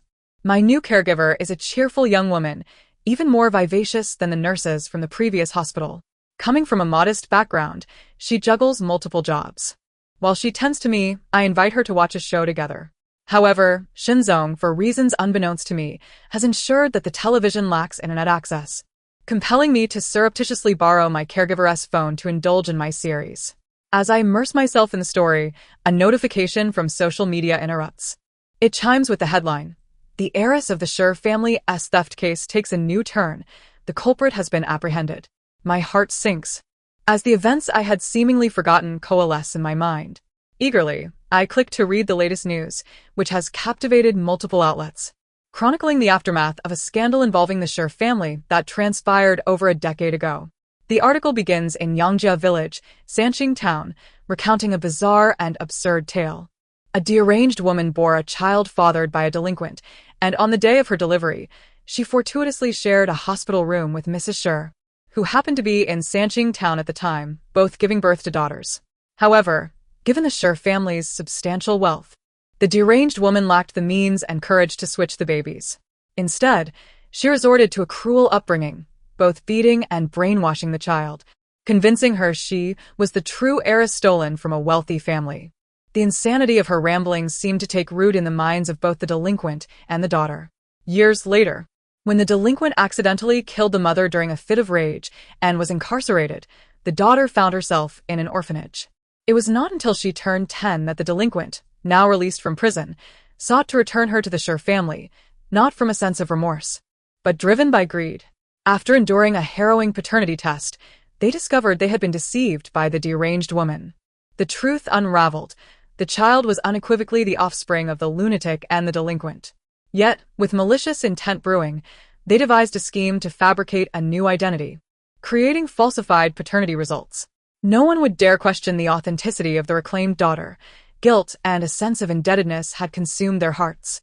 This was a grotesque and high-risk deception, easily unraveling with a simple verification. Over the years, had the Schur family ever sensed something amiss and conducted another paternity test, the glaring truth would have emerged.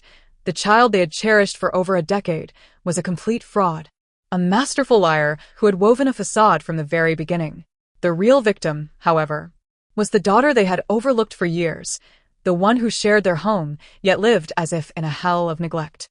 It became clear to me why the internet at home had malfunctioned upon my return from Lin City, why the little nurse's eyes were always red upon seeing me, why Shernyen had once frantically tried to harm me, and why I had been transferred hospitals.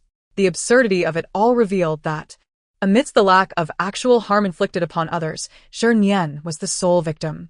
After laying my phone down, I remained silent for what felt like an eternity. When Shenzong came to change my bandages, he was already aware of the news. With a heavy heart, he expressed his remorse. "I'm sorry." I held no resentment towards him. I understood his intentions were kind. He recognized that, for me, the question of whether or not I was biologically related to them held little significance. I simply wished never to see them again, be it their accusations, their insults, or their tears of guilt. All of it was irrelevant to me, for every grievance I had endured at Shernyen's hands was genuine. The blood I had shed was real, and the wounds inflicted upon me were undeniably true. I did not place as much value on blood ties as they did. I had long since accustomed myself to the absence of parents. Shenzong's fingers curled, his face drawn and weary, as if he had not enjoyed a restful night in ages. He explained helplessly, "I could have kept this from you." I offered him a nonchalant smile and feigned anger, saying, "So that's why you secretly cut off the internet to prevent me from watching shows." He chuckled, his eyes reddening, and nodded, "I'll let you watch." That felt more appropriate. Yet, even as I attempted to indulge in my show, I struggled to concentrate. At times, I would lose track of the plot, and other times, I would drift off mid-episode. Each time I awoke, Shinzong was at my bedside, as if he had no need for sleep or sustenance. One day, the ward door burst open unexpectedly, and my parents rushed in, tears streaming down their faces. The sudden turn of events left me stunned, my ears ringing with a piercing cacophony that invaded my mind. I witnessed Shinzong, usually so composed, erupt in fury as he shielded me from them, pushing them out of the room. The door closed once more, but I could see him crying. His lips moved silently, tears cascading from the corners of his eyes like an unending river. I could not hear his words, yet I did not need to tell him. It's all right. Shinzong, let us go home. That question still lacked an answer. I had no idea where home truly was. Yet, in countless drowsy dreams, I came to understand that what we sought so desperately often lies within our reach. Although my physical condition was not meant to endure much more, on the day we returned home, I found myself inexplicably rejuvenated. I suspected it was merely a fleeting moment of clarity, but Shinzong insisted I not voice such thoughts, deeming it inauspicious. During the car ride, he inquired where I wished to go, as though he would take me to the ends of the earth if I desired. After much contemplation, I finally said, I want to eat tomato-braised beef brisket. Thus, Shinzong drove us to the supermarket, wheeling me through the aisles to gather the ingredients. As we rode the elevator home, I gazed at my reflection in the mirror and sighed wistfully, asking him, did you hide the mirrors in the hospital? Why do I look so unattractive now? He turned to shield my view, softly insisting, you are not unattractive.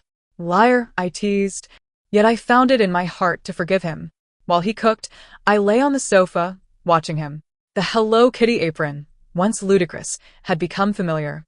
Shinzong moved with practiced ease in the kitchen, although at some point, the steam seemed to have caused his eyes to redden. I made a valiant effort to eat the meal he prepared, yet I could only manage a few bites. Eventually, we lay together on the large bed in the master bedroom, and I jested about his peculiar affection for such a soft shade of yellow. He paused momentarily before responding. I thought you would like it. In his memory, that little girl, whom he had met only once, who had pulled him from the mire, should have adored such colors. Reminiscent of the sunshine that illuminated her untainted childhood, free from dust and worry, until the day they reunited. Instead, from the very first day of their reunion, they began counting down to an uncertain end. Each day spent together could potentially be the last.